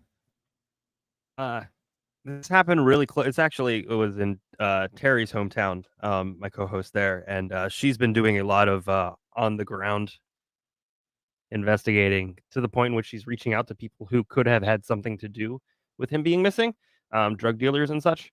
So there's a lot, and she's also in close contact with his parents as well. So they're approving of this too. So, y'all, we're on tomorrow on the True Crime Wine Time channel at 8:30. So check it out. We're giving an update on that, and then we're doing we're gonna record an actual episode of True Crime and Wine Time as well, which is about couples that kill, and we'll each come with a case and talk about that. So feel free to tune in 8:30 True Crime and Wine Time. We'll put the thing in the chat or something. We'll find a way to do that. Anyways, show up. I'd like to have the 13th. We're not doing anything Thursday evenings, right? So I figure it's safe. It's cool to advertise for that. So you all have something on Thursdays nights as well. So here we are. That's awesome. I can't wait. Yes, EST. And Terry's telling me that she's gonna send me some charts, and I can't wait. There you go. I'm not cheating on you, Brandi. You know I love a good chart. I know you do. I know you do. She was like, I hope Brandi likes them. It's so funny because anytime somebody like in the true crime world does a chart, that anybody that I'm like, that I associate with, whatever, anytime they do a chart, they're like, okay, well, I'm gonna send it to you, and like RA was like, okay, well, I'm sending, I'm showing this chart, and who was it? Somebody else just a couple weeks ago had a chart for something and said something about it, and I was like, y'all know, like, I'm not like the only person in the world who does charts, right? But it was so funny. So, but chart lady, chart envy. I'm the chart lady. You are. You are. Somebody had written in here about I think it was Polly, about sending a message or DMing Mandy and having her respond, and her like Polly feeling like really important. Like that's how I feel every time that Brandi responds to my texts. Oh, whatever. It's funny. My kid says the same thing because I hardly ever respond to text, so it's bad. I am so like I used to be one of those, like, I didn't have notifications. Like, I mean, right at this very moment, I have 52 unread text messages. I have 47 unread Facebook messages. I am so bad about it. So, and I had somebody, I actually read one like a week or so ago where this woman told me how I am never going to make it anywhere because I don't care enough to respond to messages, and how that was so rude. And I was like, I was going to respond. I was like, oh, she sent that 2 months ago. So by this point she's gone anyway. So, I mean, it is what it is. I am not, it's not, you get one hall pass. You get one hall pass. I hope it was worth it. I hope it was worth it. You are here now. This is where you live. I'm just joking. I joke. The internet's big enough for all of us. But I do get every once in a while, like, and that's not the first person. I had somebody who was, bad mouthing me on Twitter because I didn't care enough to respond to messages. Y'all,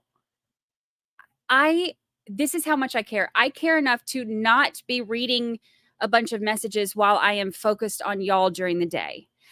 I interact with y'all because y'all have shown up for me. I interact with y'all because you are here spending your time with me. I interact with y'all because you could be anywhere in that moment, but you have chosen to be here with me, with our chat, with our fantastic freaking mods, with our amazing community.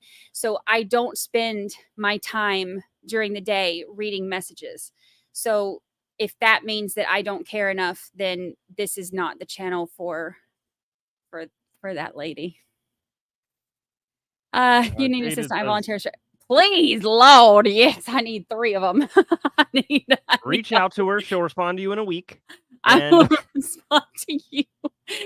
I will have, there might be volunteers in my inbox right now, and I don't know about it. I am so bad about it.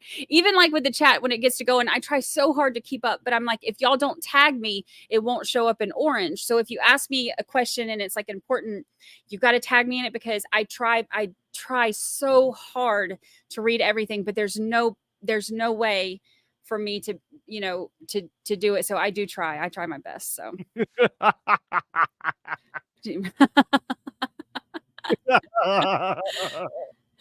we are still classified as indie. Thank you very much.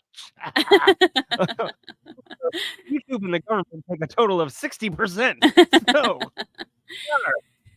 all right, I'm going to jump out of here, y'all. I appreciate it. I'm so glad I got to pop in and say hi and see everybody and say good evening, because I won't see y'all for a few days. So I'm leaving for Crime Con in the morning. So, but I truly appreciate all of you. Thank you so much for showing up here, hanging out with us, and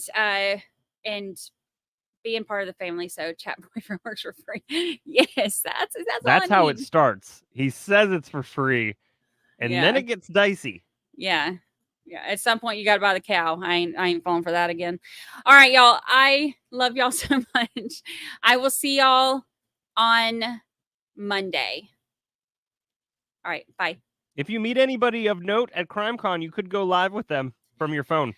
I will try to. If not, I'll at least take pictures and we can look at everything on Monday. So there you go. All right, y'all. I appreciate it. I'll see y'all next week. Bye. She done signed out as she said bye. But Mr. Alexander, thank you for your patience, everybody. Here we are. Was being drugged back down the hallway. That needs to be celebrated. The end of the hallway is depicted by number 45 on this diagram. And of course, we know that Mr. Alexander was ultimately found in the shower. There was carpet in the bedroom. We saw that a moment ago. So when Travis is in this position, presumably what we see here is Jodi dragging him back down the hallway. Almost done. We're almost done. Towards the shower. The state also says something else in terms of the gunshot, right? That after he's drugged back down the hallway, that Jodi Arias shoots him. this gun she stole and to kill him. She decides to use it and shoot him, right? Now, there hasn't been any theory specifically postulated as to how that could have happened, right? Not any one theory. We know, though, that the bullet supposedly went through the head, in one side and down the other, right? Towards the nasal cavity.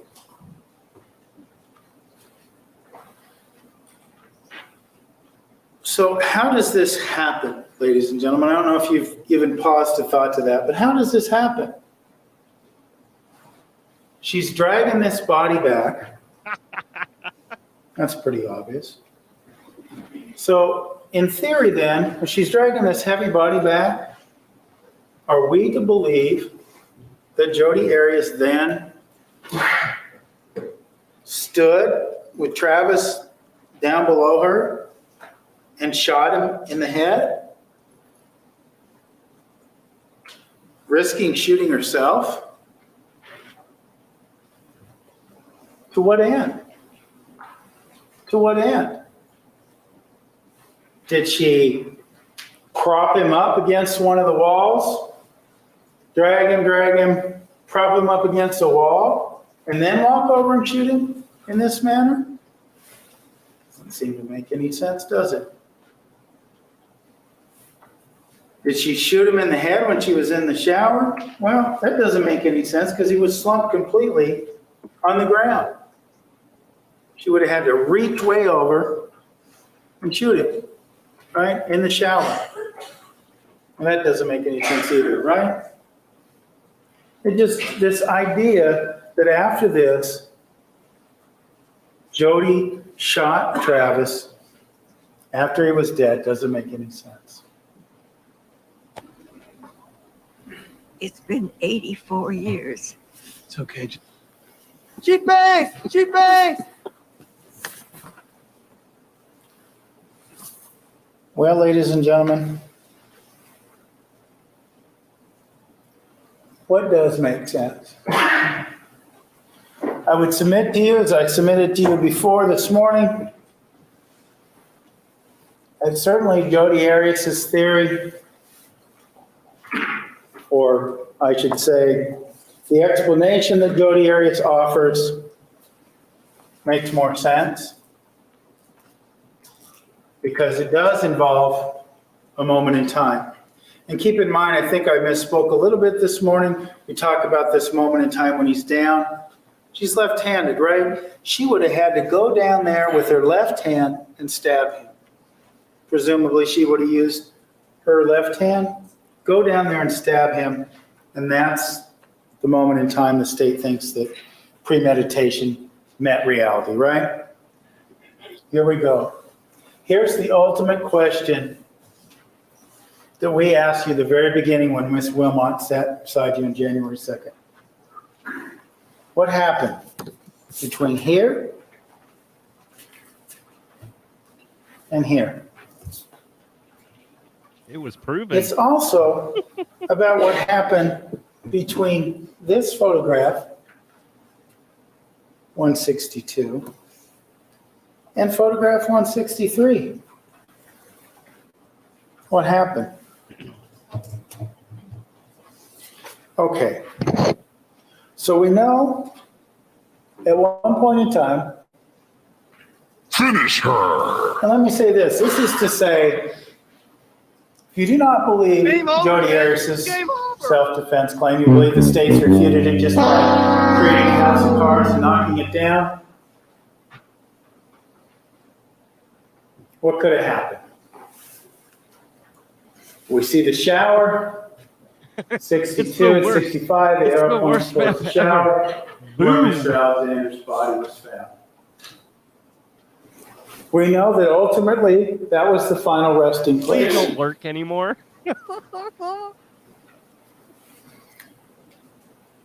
We know that the theory Welcome to the party, pal. that there was a shot, or excuse me, a stabbing first makes no sense. Because look at Exhibit 98, if you will.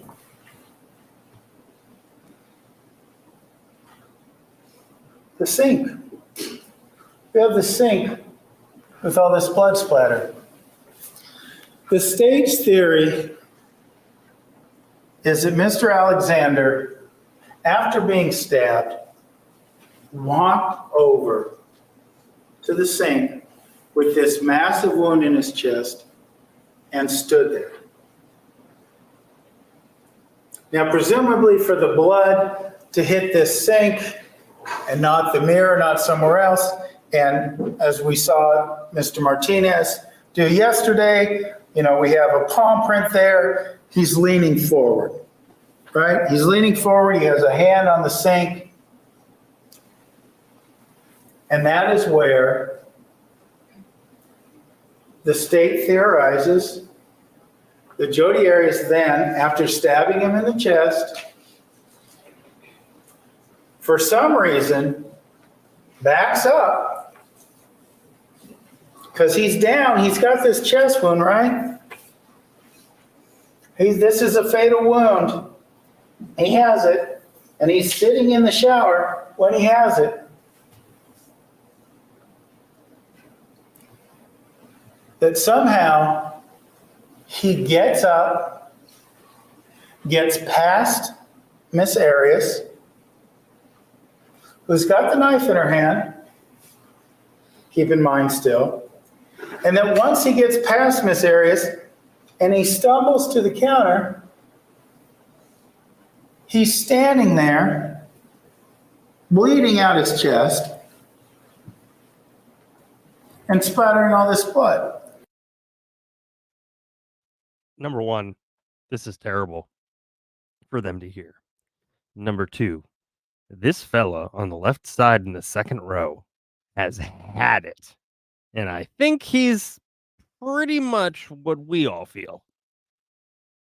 And that based on what the state told us yesterday, Miss Arias then comes behind Mr. Alexander to stab him in the back. He showed you the photographs of Mr. Alexander's autopsy and this cluster of 9 wounds. But keep in mind the testimony of Dr. Horn the first time. These 9 wounds were all real shallow wounds. Now, under the state's theory, they claim that Jodi Arias leaned down, grabbed the knife, and stuck it into Mr. Alexander in an awkward backhand position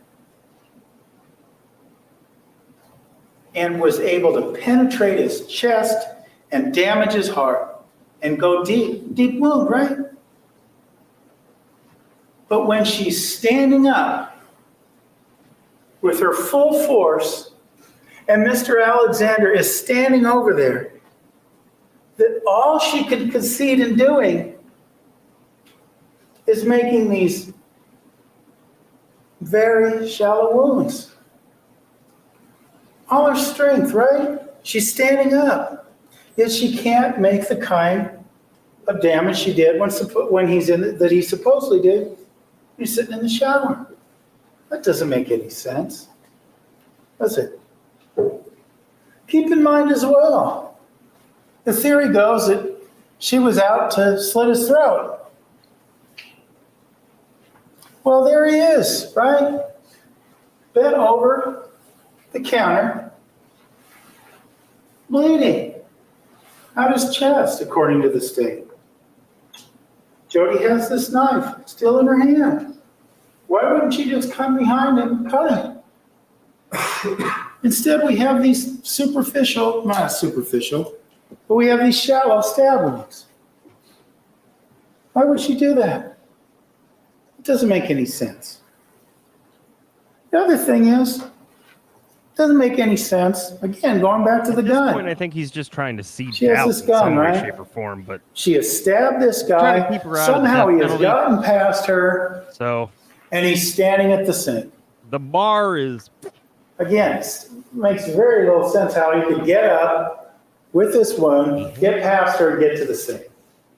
But under the state's theory, that's what she does. That's what he does, right? Well, Jodi Arias,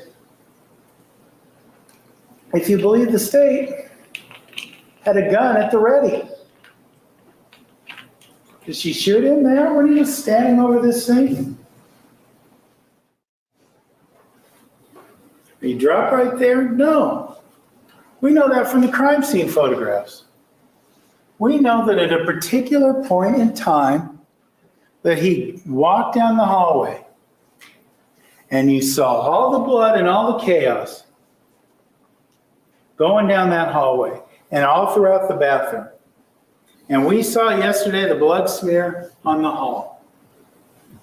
There's no doubt about the fact that, yeah, Mr. Alexander fell at that point in time, fell somewhere near the end of the hallway in that bedroom.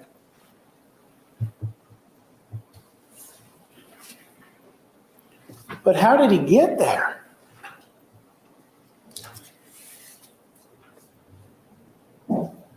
If the state's theory is correct, he never would have gotten there.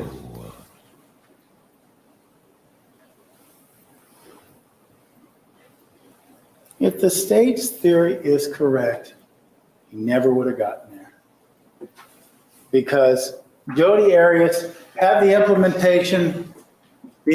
of Travis's destruction, and evidently, based on this theory, she didn't use them.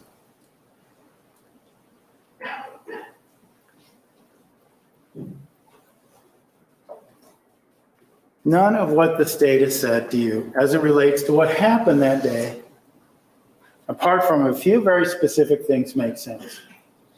Dr. Horn may have been right the first time before he or Detective Flores changed his story about the shot being first, but of course the self-defense claim caused them to alter that. I would submit to you, ladies and gentlemen, that you also have to consider the possibility, as you do in your manslaughter instruction, that some point after this photograph, something happened. Something obviously happened, right? Maybe that's silly of me to say, but something happened. The question is what? What? The chances for premeditation have gone by the wayside, at least from the pictures we saw this morning. I would submit to you that, in fact, Jodi Arias did drop the camera. We have evidence of a picture of the ceiling. Did drop the camera. That Travis Alexander did berate her for dropping his camera, the camera he was going to take to Cancun. And while we're thinking of Cancun, we didn't hear it from the state yesterday, but this idea about Cancun and how jealous Jodi would be, right? They talked about, listen to the recording on May 10th. They talked about all these trips they were going to take, all these things. And she told you she knew someone else was going. This wasn't a matter of jealousy. Not on her part anyway. But I would submit to you that she did drop the camera. That Travis Alexander did fly into a rage. The kind of rage and kind of anger you've seen in the text messages and in the recordings. That he did threaten her and make her feel as if her life was in jeopardy. Because remember, her perspective on this is that of a battered woman.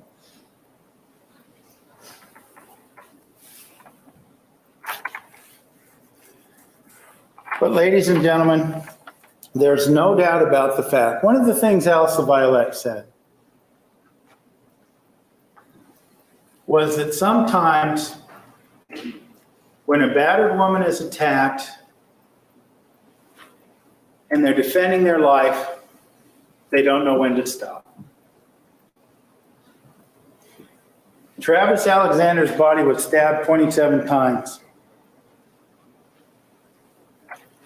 It may be that Jodi Arias didn't know when to stop. It could also be, without any agenda, looking at it objectively, couldn't it also be that after everything they went through in that relationship, that she threw him down again, we don't like that you. she did grab for the gun to defend herself, that after that, she simply snapped. And by that I mean don't. She may not know it, but she may very well have snapped. I don't Out know of how she control, did it with that sudden heat of finger passion. first. We have been through so much, and look what happened now. This instance of violence went too far. I tried. It wouldn't do it. She could have snapped. Snapping, sudden heat of passion, could account for much of what you see throughout the various pictures that were taken in Exhibit 249. The chaos, the blood everywhere, the shallow stab wounds, the slit to the throat, the running down the hall. All of it, in some ways, a sad, symbolic ending to a toxic relationship. All of it. It was a fight. But Jodi Arias might very well have lost control. She might very well have come in and succeeded or gave in to sudden quarrel and heat of passion after Travis Alexander threw her down. Enough was enough. And no doubt for a minute, those things are there. Those text messages, everything else. This chaos, this relationship, the fear, the love, the sex, the lies, and the dirty little secrets. And throw her on the ground again. And go in a situation where she has to point a gun at him. And him diving towards her. Ladies and gentlemen, again, with no agenda behind it, not Miss Arias' voice, not the state's voice, is that the most logical explanation for what happened? You have to consider that, ladies and gentlemen. It's in your jury instructions, and that's one of the things that you decide. What happened? That ultimate question, we've seen those two pictures over and over again. What happened in that moment in time? A relationship of chaos that ended in chaos as well.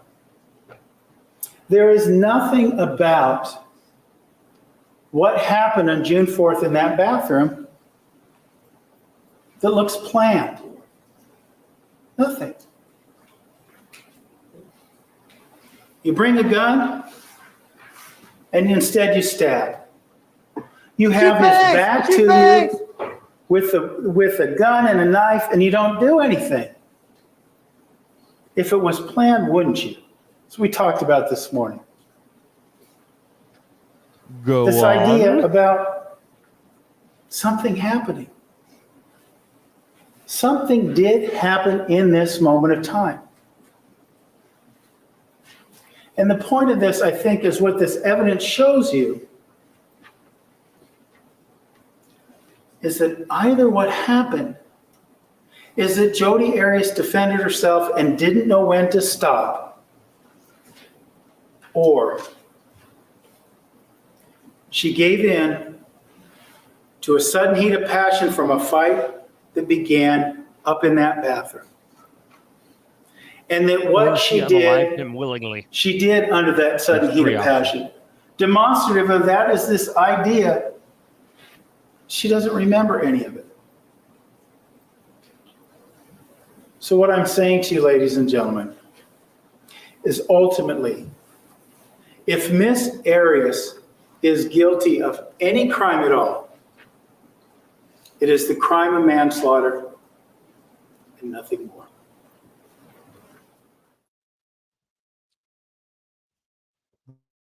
Really?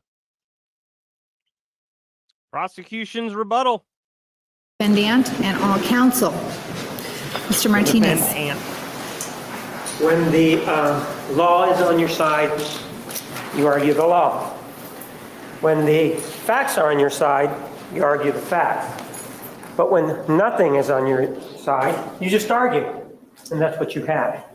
Specifically, there was some mention perhaps of somebody's haircut. Does anybody care about Mr. Nerman's haircut? Was that any part of the evidence that you should consider? There was also some talk about sexual orientation. Whose sexual orientation are we talking about? And did that present itself from the witness stand? Because remember, you are told. Holy crap. And holy crap again. And then one more holy crap. That your duty is to follow what's in the jury instructions. And the jury instructions don't indicate that you consider anything other than the exhibits and the testimony that came through from that witness stand. So what you heard with regard to those two issues was perhaps just argument. And it was argument that was geared to somehow stir some sympathy in you. The other issue, for example, that you heard that was just argument was with regard to Exhibit 160. This involved Mr. Alexander, and there was talk about the fact that how could she have possibly stabbed him in that fashion if she was standing up? Well, according to her own testimony, she was crouched down at the time that this photograph was taken. And that's why the camera didn't have to go very far. The other issue that he indicated was, how could she possibly do it with her left hand? I mean, and how clumsy it would be. Has somebody forgotten, or has everybody forgotten that she indicated that she's ambidextrous when she was asked by the prosecutor as to whether or not she could write with her left or right hand? She indicated, I'm ambidextrous. So perhaps those are the things that should be remembered when arguments are being made. The third issue that was brought up was, well, it involved the alleged pedophilia. If she really wanted to cause him some damage, she really wanted to cause Mr. Alexander some damage, why didn't she go to the media about it before this took place? If she really was going to do something like that. Well, if you remember the testimony, in August of 2011, there was a hearing involving an issue with regard to the pedophilia. And at that time, there were some magazines. And one of those magazines was the Photo Pro magazine, which is on my way approach.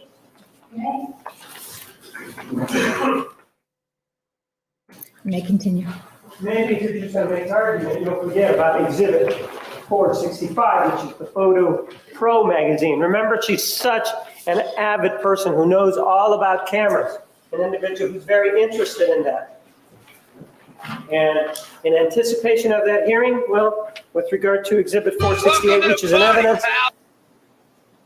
you can find it in the magazine on page 6, and we'll look at it if need be. She wrote the name of Mark Stanek, who is with ABC News, and there's a number there. Do you think that she was writing him just to exchange greetings in anticipation of that hearing? Is that what you think was going on? Objection states the evidence. Overruled. Do you really think that's what she was doing? Do you think that they had a personal relationship? Do you think that Mr. Stanek is not busy with other issues?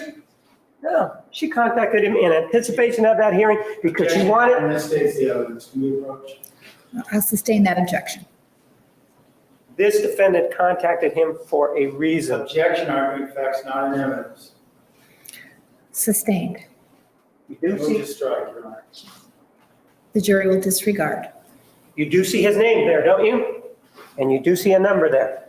And additionally, with regard to those coded messages, with regard to trying to spread this and whether or not they were true, one of the things that the defendant indicated, the defense counsel indicated, well, these were true. They were absolutely true, and there's nothing out there that indicates that they were not true. But if you take a look at Exhibit 469, with regard to these allegations, and this comes from an individual who was so absolutely upset with Mr. Alexander when he used the word fuck, according to her. Well, in that magazine, page 43, this is starting. Objection beyond the scope.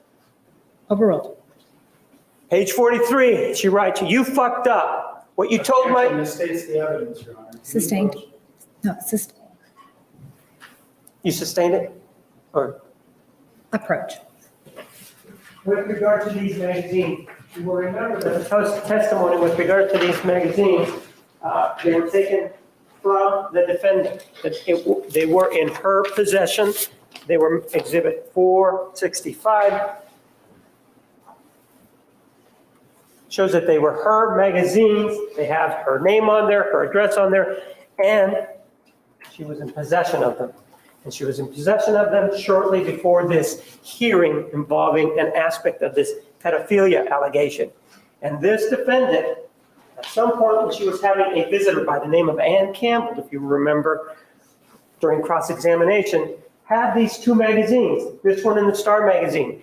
And one of the guards, or one of the detention officers, was walking her down the hallway.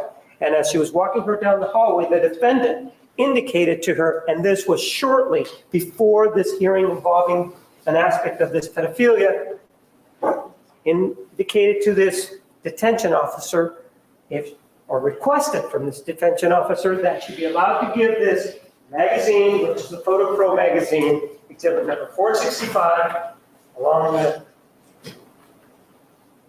exhibit number 466, which is the Star magazine, to her friend Ann Campbell. And after these magazines were reviewed by the sheriff's office personnel, and after they were put together, this is the message in exhibit 469 that could be gleaned. And it was, you fucked up. What you told my attorney next day. No, Jeff, this is still beyond the scope. Directly contradicts what I've been saying for over a year.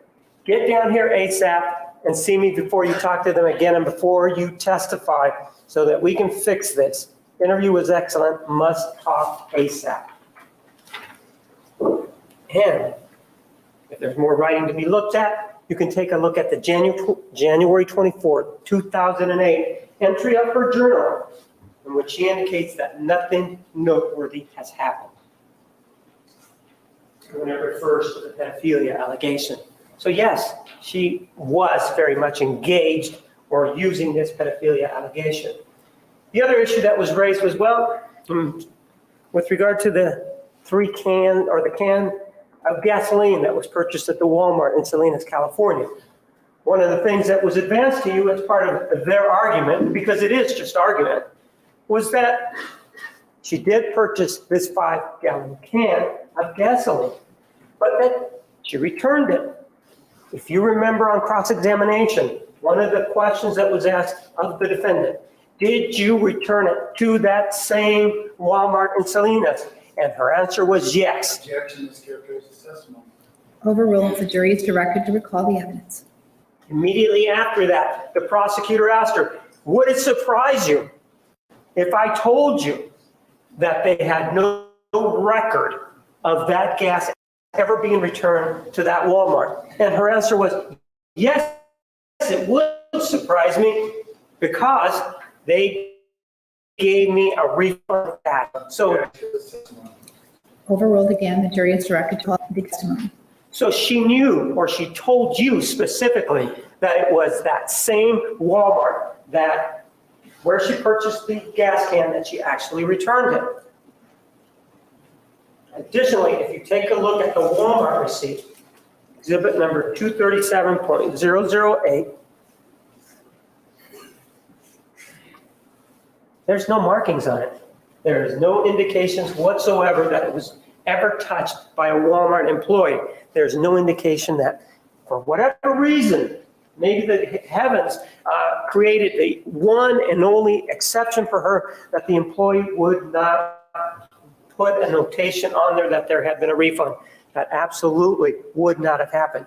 But they want you to believe that, because the only way that our story makes sense, the only way that there is no premeditation in this case, the only way that they can get you to believe that perhaps it's a second degree or manslaughter, or believe the self-defense, is that if somehow you say to yourself, that's okay. She can lie to us about this gas can all she wants. But even though she looked us right in the face and lied to us about this gas can, we're going to disregard that lie. Because we've gone to the Alice Laviolette School where there are certain things that are called white lies. Perhaps it's because it's on a white receipt that this is a white lie. Perhaps because it's one of 5 of those items there, that somehow it's a small percentage of a lie. But a lie is a lie, and she looked right at you in the face in response to one of your questions and told you that. And you also know that she did not return this gas can for refund by looking at the receipts from the ARCO in Pasadena, California. There is Exhibit 237.001, a purchase for 8.301 gallons. That's for her car. You then have another purchase here, 237.012. That is 9.594 gallons. That's the 2 5-gallon cans. Objection, all your facts not in evidence. Overruled. Then you have 237.013, the one that was a little hard to see. And this one, you can tell, 2.27 gallons. That certainly will fit in a 5-gallon can. And if you have trouble believing that, you will remember the testimony of Chelsea Young, who indicated that in Salt Lake City, there were 3 different purchases of gas. One for 5.09 gallons, which was done at No the more pump. gas. There was also another purchase for approximately a little bit under 10 gallons, which would represent the 2 other 5-gallon cans. And then there was another purchase for gasoline, the one for her car, mimicking or almost the same as the gas purchases in Pasadena. And if the purpose was to save money, which is what's been alleged, then why buy gas in Southern California? Why not buy gas there in Pasadena and then buy some gas in Arizona if that's where she was coming from? Because they argue to you, and it was all argument, that, well, every part of her trip was documented. And she was stopping at the bank. She was stopping at the store, and if she wanted to, she could have thrown away the receipt. Yes, every part of her trip was documented, except the part where she came to Arizona. That one was not documented. Everything having to do with Arizona was erased. The telephone, well, they told you she's not the first person to have her battery run low. Well, she's the first person we know that killed someone, and when that battery seemed to have just run low exactly when she came into Arizona, right outside of Pasadena. And this charger that she claims to have lost, all of a sudden she found that charger. The other things that we know is there are no indications at all that when she came here to the state of Arizona, she stopped for gas anywhere. She had those gas cans so that she wouldn't be able to be identified anywhere near Mr. Alexander's home. Additionally, with regard to the license plate, they tell you, well, that's one of the best ways in the world to get stopped, to drive without a license plate. Nobody ever alleged that she was driving without a license plate. The allegation by the state, which is borne out by the fact that the front plate is off and the back plate is upside down, is that she took both license plates off before she arrived at Mr. Alexander's house so she could park the car there and nobody would be wiser. Nobody would know that it was her that was there. Who would know that? They tell you, well, she could have borrowed her parents' cars. That's true, she could have done that. If they had license plates on them, they would have been identified to her. It would have been one short step to find out who owned that particular car. So you were also told, well, there were some guns that her father owned. Can you imagine the question? Or in the answer, if she went to her father and said, I need a gun, I want a gun. The question would have been, well, why is it that you need it? Why would you possibly need it if you're going on a trip? And where are you going? What are you doing? Or else I'm not going to give you the gun. All of this is nothing but argument that was presented to you. And it was presented to you in a way so that you could not focus in on the actual issues in this case. One of the other portions of the argument was that, well, You were talked about the finger issue. You were shown photographs, and they talked to you about the demonstration. But as part of that argument, perhaps they forgot. Amy, thank you for the 5 memberships. Brenda, Therian, Lindy, geez Louise. Linda Hubaney, Suzanne, Sonia, Horton, and Balkan Vibes. Welcome to the cult. Oh, yeah. To talk to you about the cross-examination and the issue involving the finger. Because when she was being questioned about the murder and she was being asked about this particular finger and how the injury had happened and how many injuries she had suffered as a result of the attack, if you will, on Mr. Alexander, she said, well, I did get some bumps and bruises. The question was, is that all? Is there anything else? I mean, that's all that you received? And she said, I also cut my finger. That's what she said. So if that's what she said, then why aren't we talking about it now? Well, the reason we're not talking about it now is because they know that it doesn't help their case, so let's go ahead and make an argument. The other thing that was going on in this case is that there were a lot of the salacious details of the case that were resurrected for you. There was tape that was played. But of course, the tape that was played didn't have generally speaking, didn't have her side of the comment or comments on it. It didn't include all of the comments that you heard before. It just included Mr. Alexander's. So clearly, those were taken out of context. You were shown a photograph of her laying back nude, and you were asked to look. Take a look at her. Does that look like somebody that is really happy? I defy anybody, even Alice Laviolette, to take a look at a photograph. Take a look at a photograph and tell you exactly what an individual is thinking. Is there any way to take a look at the photographs of Mr. Alexander or the defendant in whatever pose she's in, whatever state of undress she's in, and tell you this is what she was thinking? No, she wasn't enjoying it. And then they talk to you about, well, she didn't consent to having sexual intercourse with him. And anywhere that you go, well, this would be a sexual assault. If there were a sexual assault when supposedly he had this incident, because there's really nothing to support it. When I have a hard enough time focusing. To her, this intercourse with her, wouldn't she have reported it? Would she have gone to the bishop? And even though that may have happened, given relationships that occur, a person can consent afterwards and say, oh, I really didn't want to, but it's okay.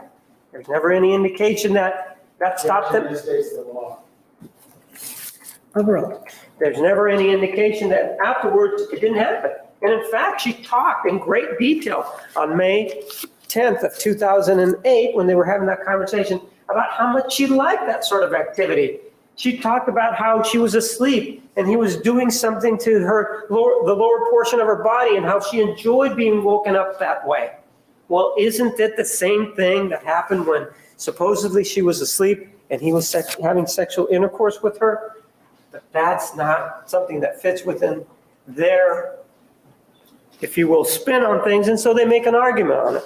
The other thing that they said is that, well, maybe she was just his booty call. Maybe she was his first, his second booty call, but bottom line is that she was his booty call.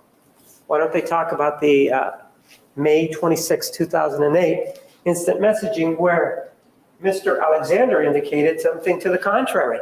He indicated that if we're going to be using these terms that are floating down the gutter, that he was the individual who was nothing more than a dildo with a heartbeat.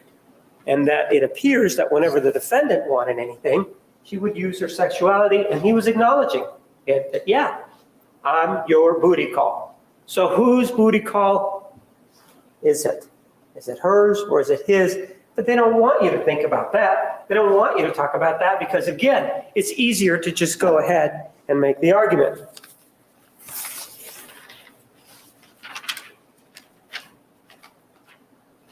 They also talk to you about whether or not the defendant actually lied to you about Priceline.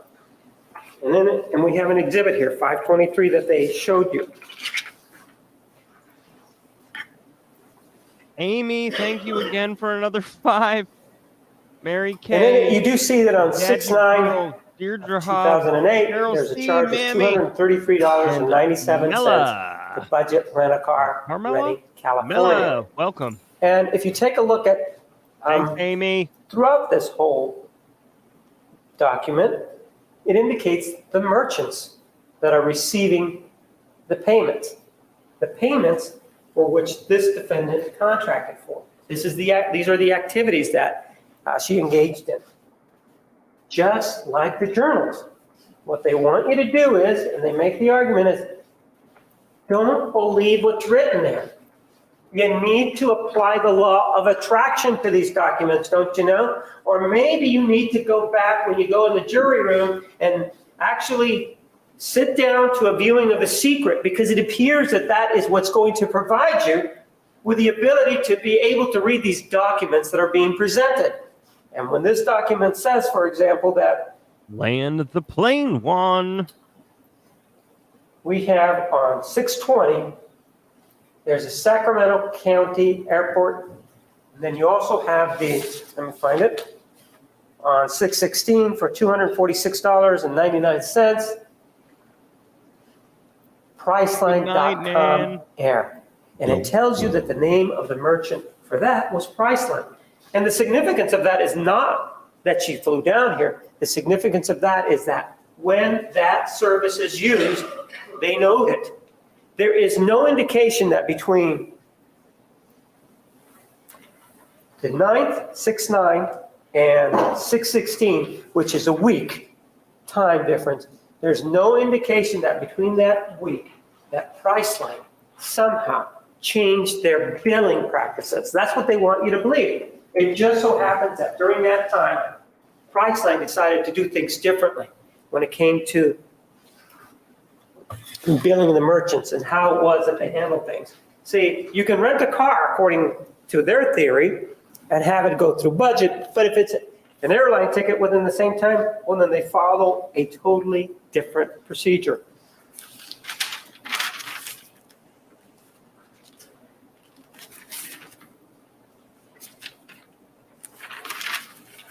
Amy, thanks for the other membership. Tracy Smith, welcome to the cult. Oh, yeah. I'm gonna bite my pillow. It's what I'm gonna They do. wanted to talk to you also about the events at the home.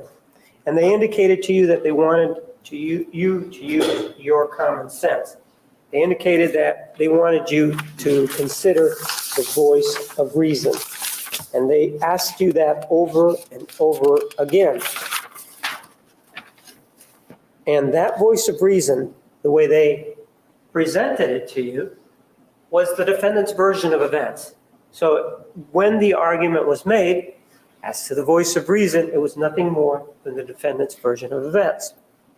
When they, for example, when they talked to you about the tying up on that sleigh bed, and they said, it shouldn't be too difficult to do, but you can actually tie her up. And then they showed you a photograph of what potentially it could be. True. Mickey Shelton, Maud Roberts, But Carrie, the problem here Rose is, Renee, and was she Miranda tied Holter. up with just her Welcome wrists to the around cult. the headboard? Or was she tied up also? Well, on her isn't that feet? special? Which story do you want to believe? She told two stories.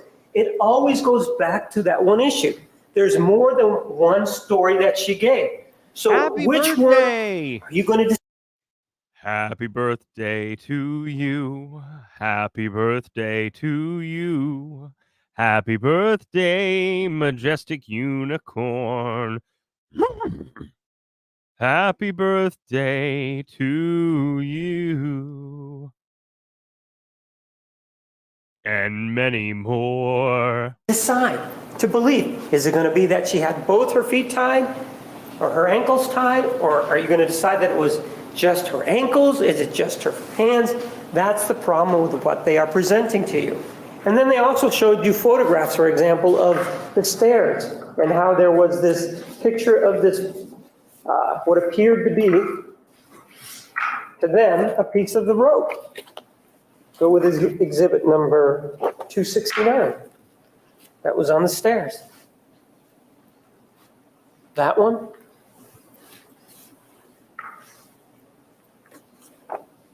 6:57. What's interesting about that, though, if she was doing that, where are the footsteps with the blood on them? If she was so hysterical, where I are the would footsteps say- with the blood on them? If she was walking around that bedroom, looking around for this for this rope, certainly the always was that this was after the killing, that she took it with her. So how come around the bedroom? Because presumably she at one point said that the knife was on the nightstand, and that's where the cutting of the rope was, because she said she at least was tied up by her wrists. How come there is no footprints and blood there? Amy, thank you again. How come there's no footprints and blood here? The reason that there isn't is Bruiser because Brody, there welcome in. wasn't any Phoebe, rope. welcome. She's just trying to Susan justify Sheehan. what Mitsu happened Dad. on that day Mitsu.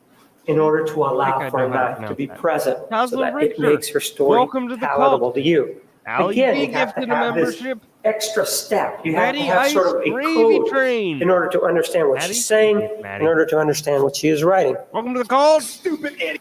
Nope, that's not They what I talk meant. to you about a timeline, and they talk to you about a photograph where Mr. Alexander is looking into the camera as the starting point. However, when the state showed you this photograph, this is the photograph, as the state mentioned, that was the last photograph Not that doing shows it. him before the Won't attack do it. when he was living. That was what the statement was by the state. The next, and that's at 5:30:30. The next photograph that the state contends is where the stabbing is going on is Exhibit 161, which is at 5:31:14. So in those 44 seconds between that photograph Phone. and this photograph, is there time to go into the bedroom to get a knife? Is there time to go into the bedroom to get a purse that might have a knife and a gun? And that's what happened in this Thank you case. for trying, Oh, Amy. wait a minute. Can you just wait a minute? I need to go get my purse. I need to go do that. And Ali, then thank you for this gifting is a when membership. you have Cold the Tech, attack. welcome to there the were cult. many Yeah. possible I'm gonna bite my pillow. scenarios That's what that they I'm gonna talked to do. you about. And one of them involved the sink when there was this blood all over it, and there was smudges all over it. And one of the things that they told you, well, if it was her that was doing it, and if she was able to puncture his stomach, how is it then that as he's standing over this sink, how is it then that if that is what's happening, how come they didn't go in deeply? Well, one of them, the reason is that, remember, there was blood all over the place, and there was blood all over the knife, and she's already admitted that she cut herself during the attack with the knife. One of the reasons that it could be that it wasn't deep is that that's when she cut herself, and that's when she's going after him with her left hand, and blood has this consistency to it. She slipped on the handle, went to the blade, and then she cut herself. And if she cut herself and still wants to continue attacking him, it would mean that every time that she would stab him, it would probably hurt her. Everything that was presented to you is nothing more than argument with nothing to back it up. Nothing, that is. 781 unless members. you believe what the defendant is telling you. 9,738 If you believe what the defendant is telling 8% you, are members. then all of these arguments then do begin to make sense. But where do you draw the line? Where do you draw Ali the B, line thanks for the and membership. believe this defendant when she's lied to everybody that she's come in contact with? As a member, And she's lied congrats and welcome. in other circumstances too. Well, isn't that Maybe being involved in special? being under oath. One of the things that she lied about was the gun. According to her, back on June 10th of 2008, she said, well, when I spoke to the officer, the gun, I made that up. It was a lie. Everything that she tells anybody of any consequence is a lie until she comes here, and then everything that she tells you, everything is the truth, except for the lies that she told you. And under those circumstances, and given that, They want you to step back and say, evaluate her self-defense claim. Evaluate this case and determine whether or not it's manslaughter or whether or not it's second-degree murder. And make sure that you discount all of the elements of premeditation that the state has already discussed with you. For example, the .25 caliber gun that turned up missing after she took it in a burglary back on May 28th of 2008. And in terms of renting the car, overlooked everything else about that, the fact that she wanted a nondescript vehicle at a different place than where she lived, that she then, as an anticipation of that trip, forget the fact that she told Mr. Brewer that she was coming to Mesa and that she needed 2 gas cans.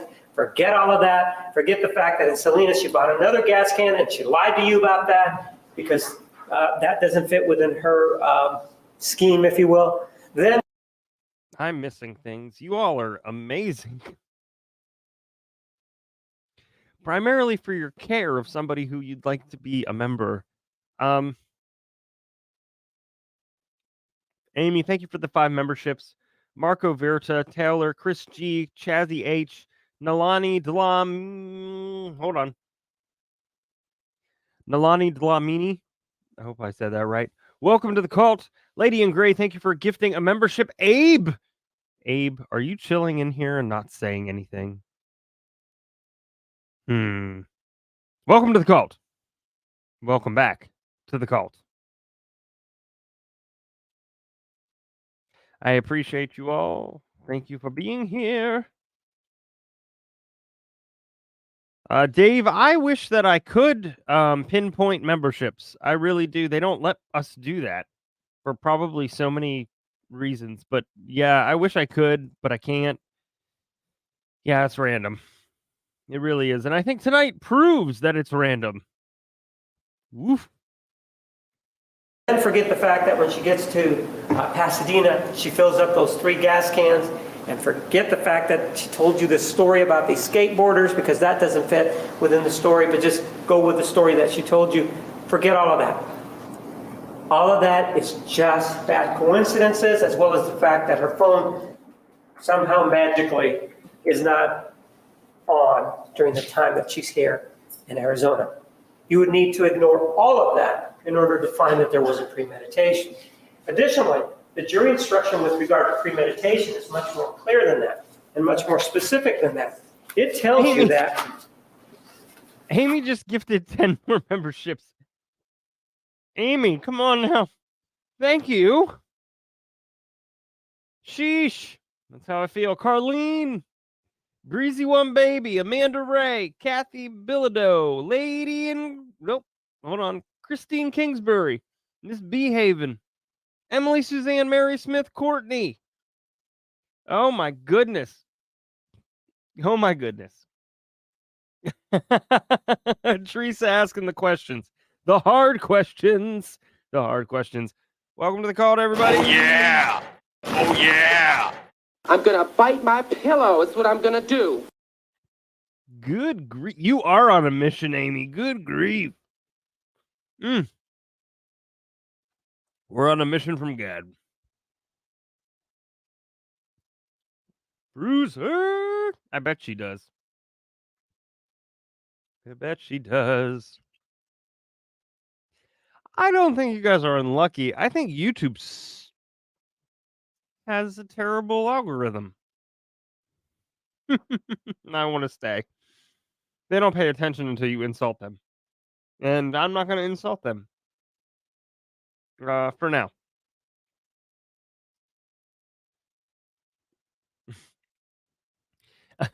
Turn it back off. Have you tried turning it on and off again? That's also an option. It does. I really do think it does. And obviously, I'm so happy that everybody else has gotten memberships. They're absolutely. I appreciate y'all trying to get. It's a member palooza. I appreciate y'all trying to get Miss Linda a membership. That's super duper nice of y'all. Okay, so here's the deal. we kind of stopped. We put a pause, and that's okay. Wow. So we are on prosecution's rebuttal. I got a video for y'all. Let me make sure that it's accurate real quick.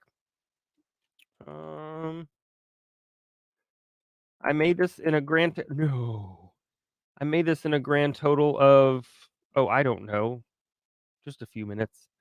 But that's all right. That's all right. Here we go.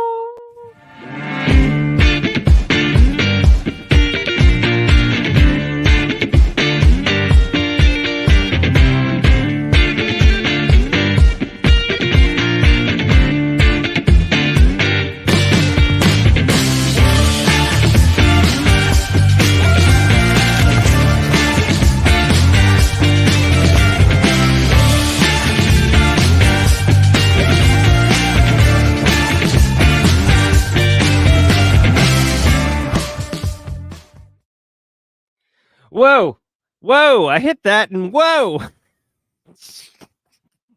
Oh God. Okay. All right. I appreciate the fact that you guys say thank you to the gifting folks, because it helps me pay attention. That is amazing. It's insane. It's awesome. How many members could a membership ship if a membership could ship members? Nicely done. Yay! He's gonna be so excited. Oh my God, he's gonna be so excited. He said today a couple of times. It was $594. He said today, he was like, Dad, have you asked anybody? Have you asked anybody? And then tonight he was like, did you ask anybody? I was like, buddy, I got it set up for tonight. Well, I thought I had it set up for tonight. Obviously, we had to fix it. But yeah, so thank you. Muchos gracias. I don't know how to. There are no words. There are no words for both memberships being gifted and then also y'all donating. You guys are so damn generous. And I'll let me go to this and then I'll come back. Marilyn, thank you so much for the 20 gifted memberships. That's amazing. Linda Borg, Melissa in Texas, Kate, Daniel Regal, T. Salas, 333, Rachel Z, Kit Kat, Sean B, Nancy Bunch, BBC IROC, Charlene O'Donnell, Carissa K, Tracy, Cheryl C, Christy L, Jen Isaacson, Tammy Andrews, Heather W, Arachna's sister, we're gonna go with it. Cajun, good grief, welcome. Oh God, good grief, welcome. I want to say that one, I wish we could pinpoint memberships. I understand why they don't want that to happen. However, I wish I could on my end. You all are amazingly generous and grateful, helpful, just generous, loving, caring. You guys truly, truly, truly. Thank you. How old? How old? He's 7. Right? Yeah, 7. He's going to be he's going to be blown away. So he had said, did you do this? And I was like, I swear I got it set up. We'll see what happens. I don't know what to tell you. So goodness gracious. Oh my gosh. Thank you. So I am not going to say no. If anything between now and like 7 a.m., if anything's donated, that'll go to the total. And good grief. He really is a star. Oh, nope. What's true? Wait, hold on. We love everybody. Yes, y'all. Whether you are green or gray or blue or anything, I love you guys. The fact that you're here. It is 11:54 p.m. Eastern Standard Time on a Wednesday. Hump day. Can I hold it until I get it Hump day, yeah. There it is. I am grateful that you're for your presence. You know, that is everything to me. Everything to me. So thank you very much. Uh, I I don't know how to say thank you enough. Yes, totally. I really appreciate it a whole bunch. I'm trying to see. Right? He's gonna be so excited. He is gonna be over the moon. I cannot wait. Man, everybody's awesome. Did you send? Oh, wait. Did you send these? Hold on. I'm opening them up. Wait a second. Hold up. All right. You watermarked them, so I feel comfortable sharing. So in Kelly's shop, which we pop up every now and again. Kelly's got 2 new designs. Dear Santa, stop judging me. I definitely need that. Naughty and I know it. That's awesome. That is amazing. I absolutely love that. So check out Kelly's shop, which the wonderful mods have just linked in the chat. Lady in Gray, thank you so much. Linda! Oh, we got it! We got it! Celebrate good times. Come on. It's a celebration. Yeah! Right before I hit the end. Yeah. Oh my gosh. Celebrate. Come on and celebrate. Is there another celebrate song? What else? I don't know.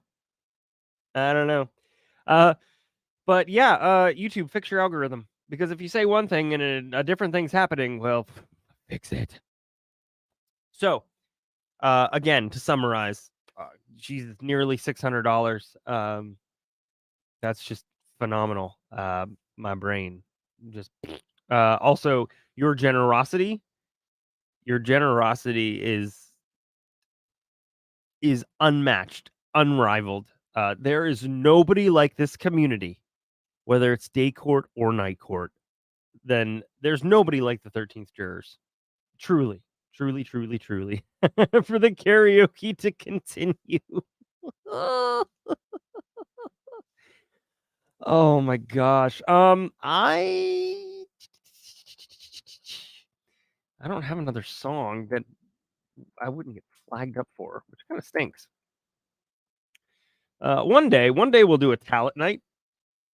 So we are sitting.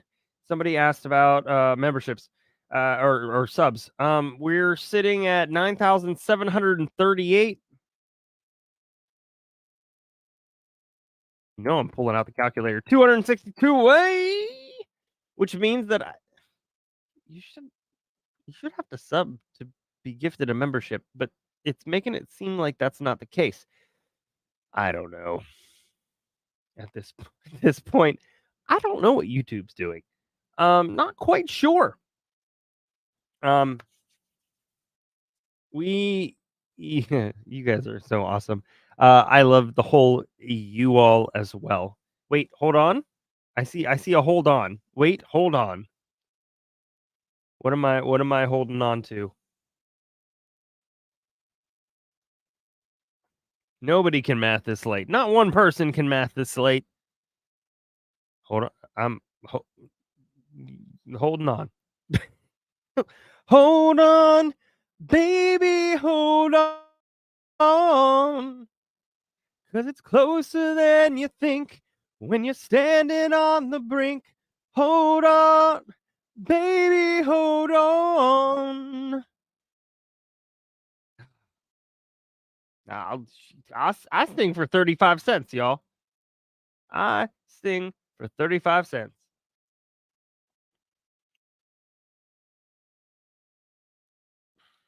Oh, you're trying. Okay.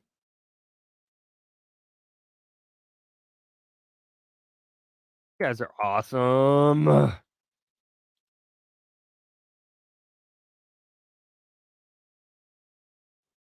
I am indeed a cheap date. You're not kidding. It's true. All right, hold on. Hold on.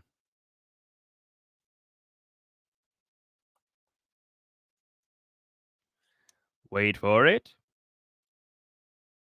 I need to open my calculator again. We did it. We did it.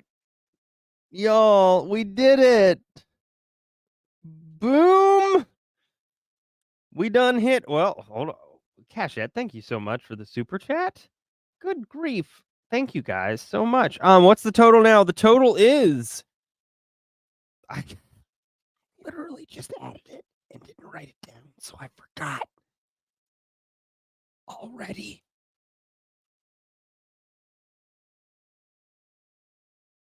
Write it down. That's me writing it down. We broke it. We broke it. We broke it. We broke it. We are now at $629. 629.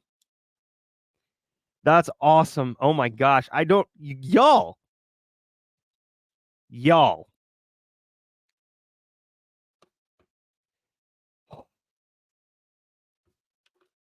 I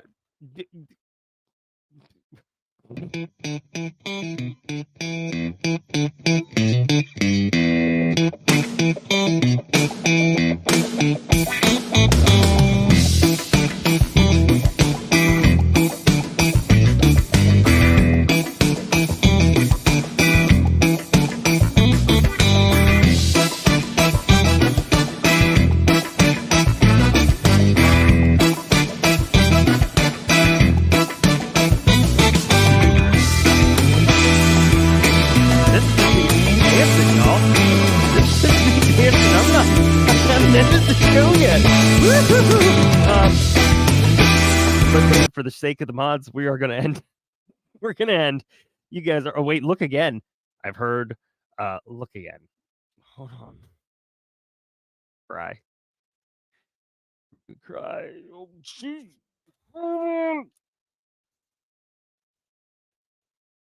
Looking again. Math again. Y'all, I took elementary stats and college algebra. Y'all, this is perfect. We stopped. Well, no, I have to add another 10. It's still perfect. Still perfect. Y'all, we're 679. 679. My God. 79. No, it was 669, and ending on a 69 is always a good day. That being said, 679 is good too. Wait, new total? Like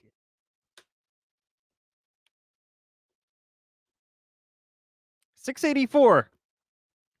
684.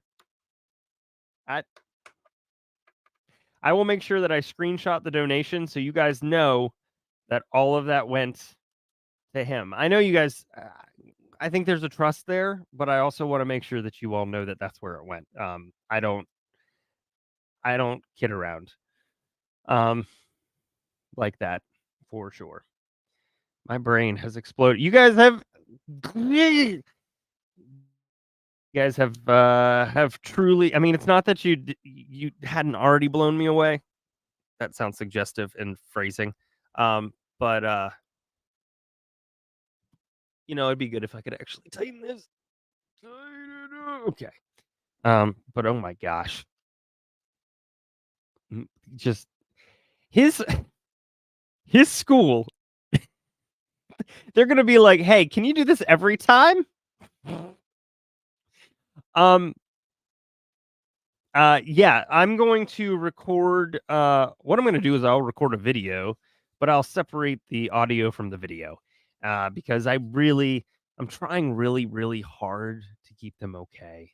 Well, that's a lie. So I guess I lied there. But hi, AJ. I don't even know what that was to. My brain is, I can't.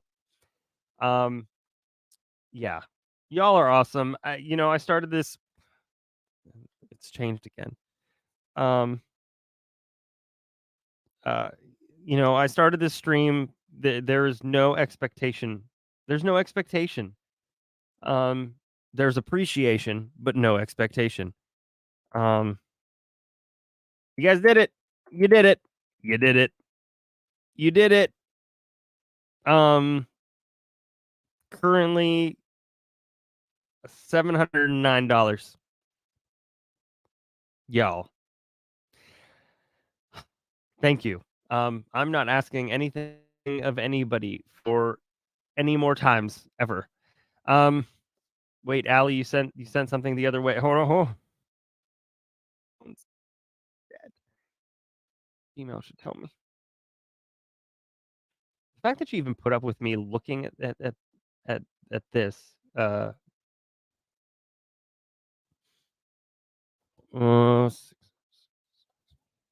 can do this math. Can I? 624. Or nope. Sorry. Hold on. Wait a second. Hold on. I can't do that. $724.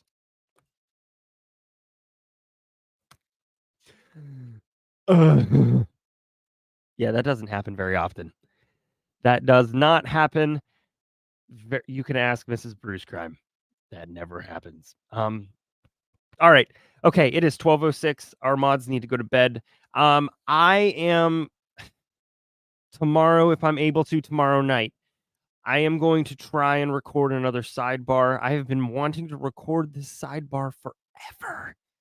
So if after True Crime and Wine Time tomorrow night at 8:30 Eastern, shameless plug inserted here, I'm going to attempt to record a sidebar. Everything's ready to go. It's just been finding time, and it's a doozy.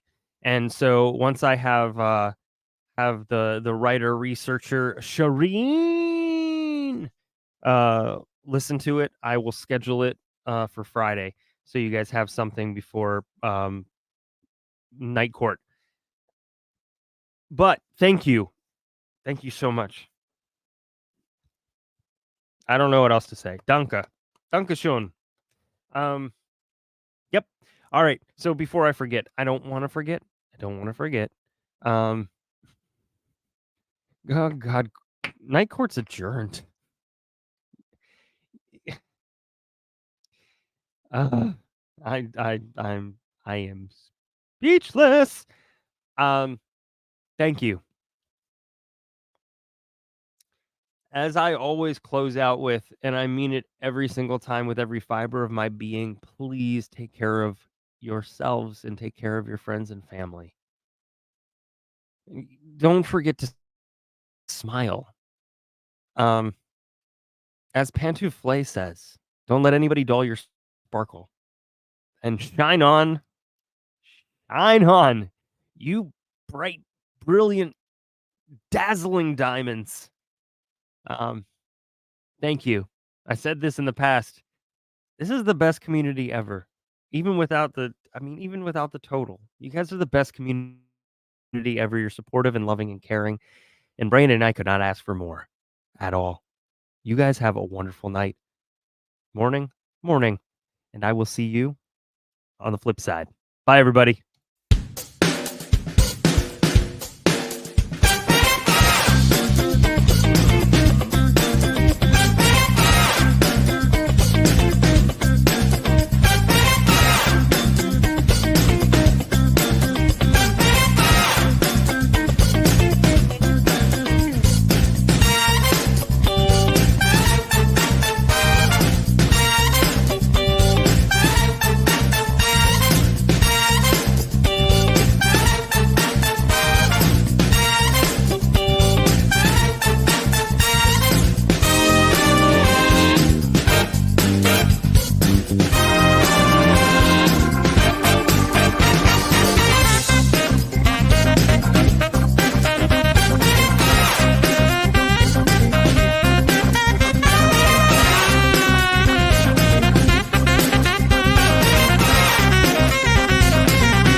Oh, hey, I'm still here.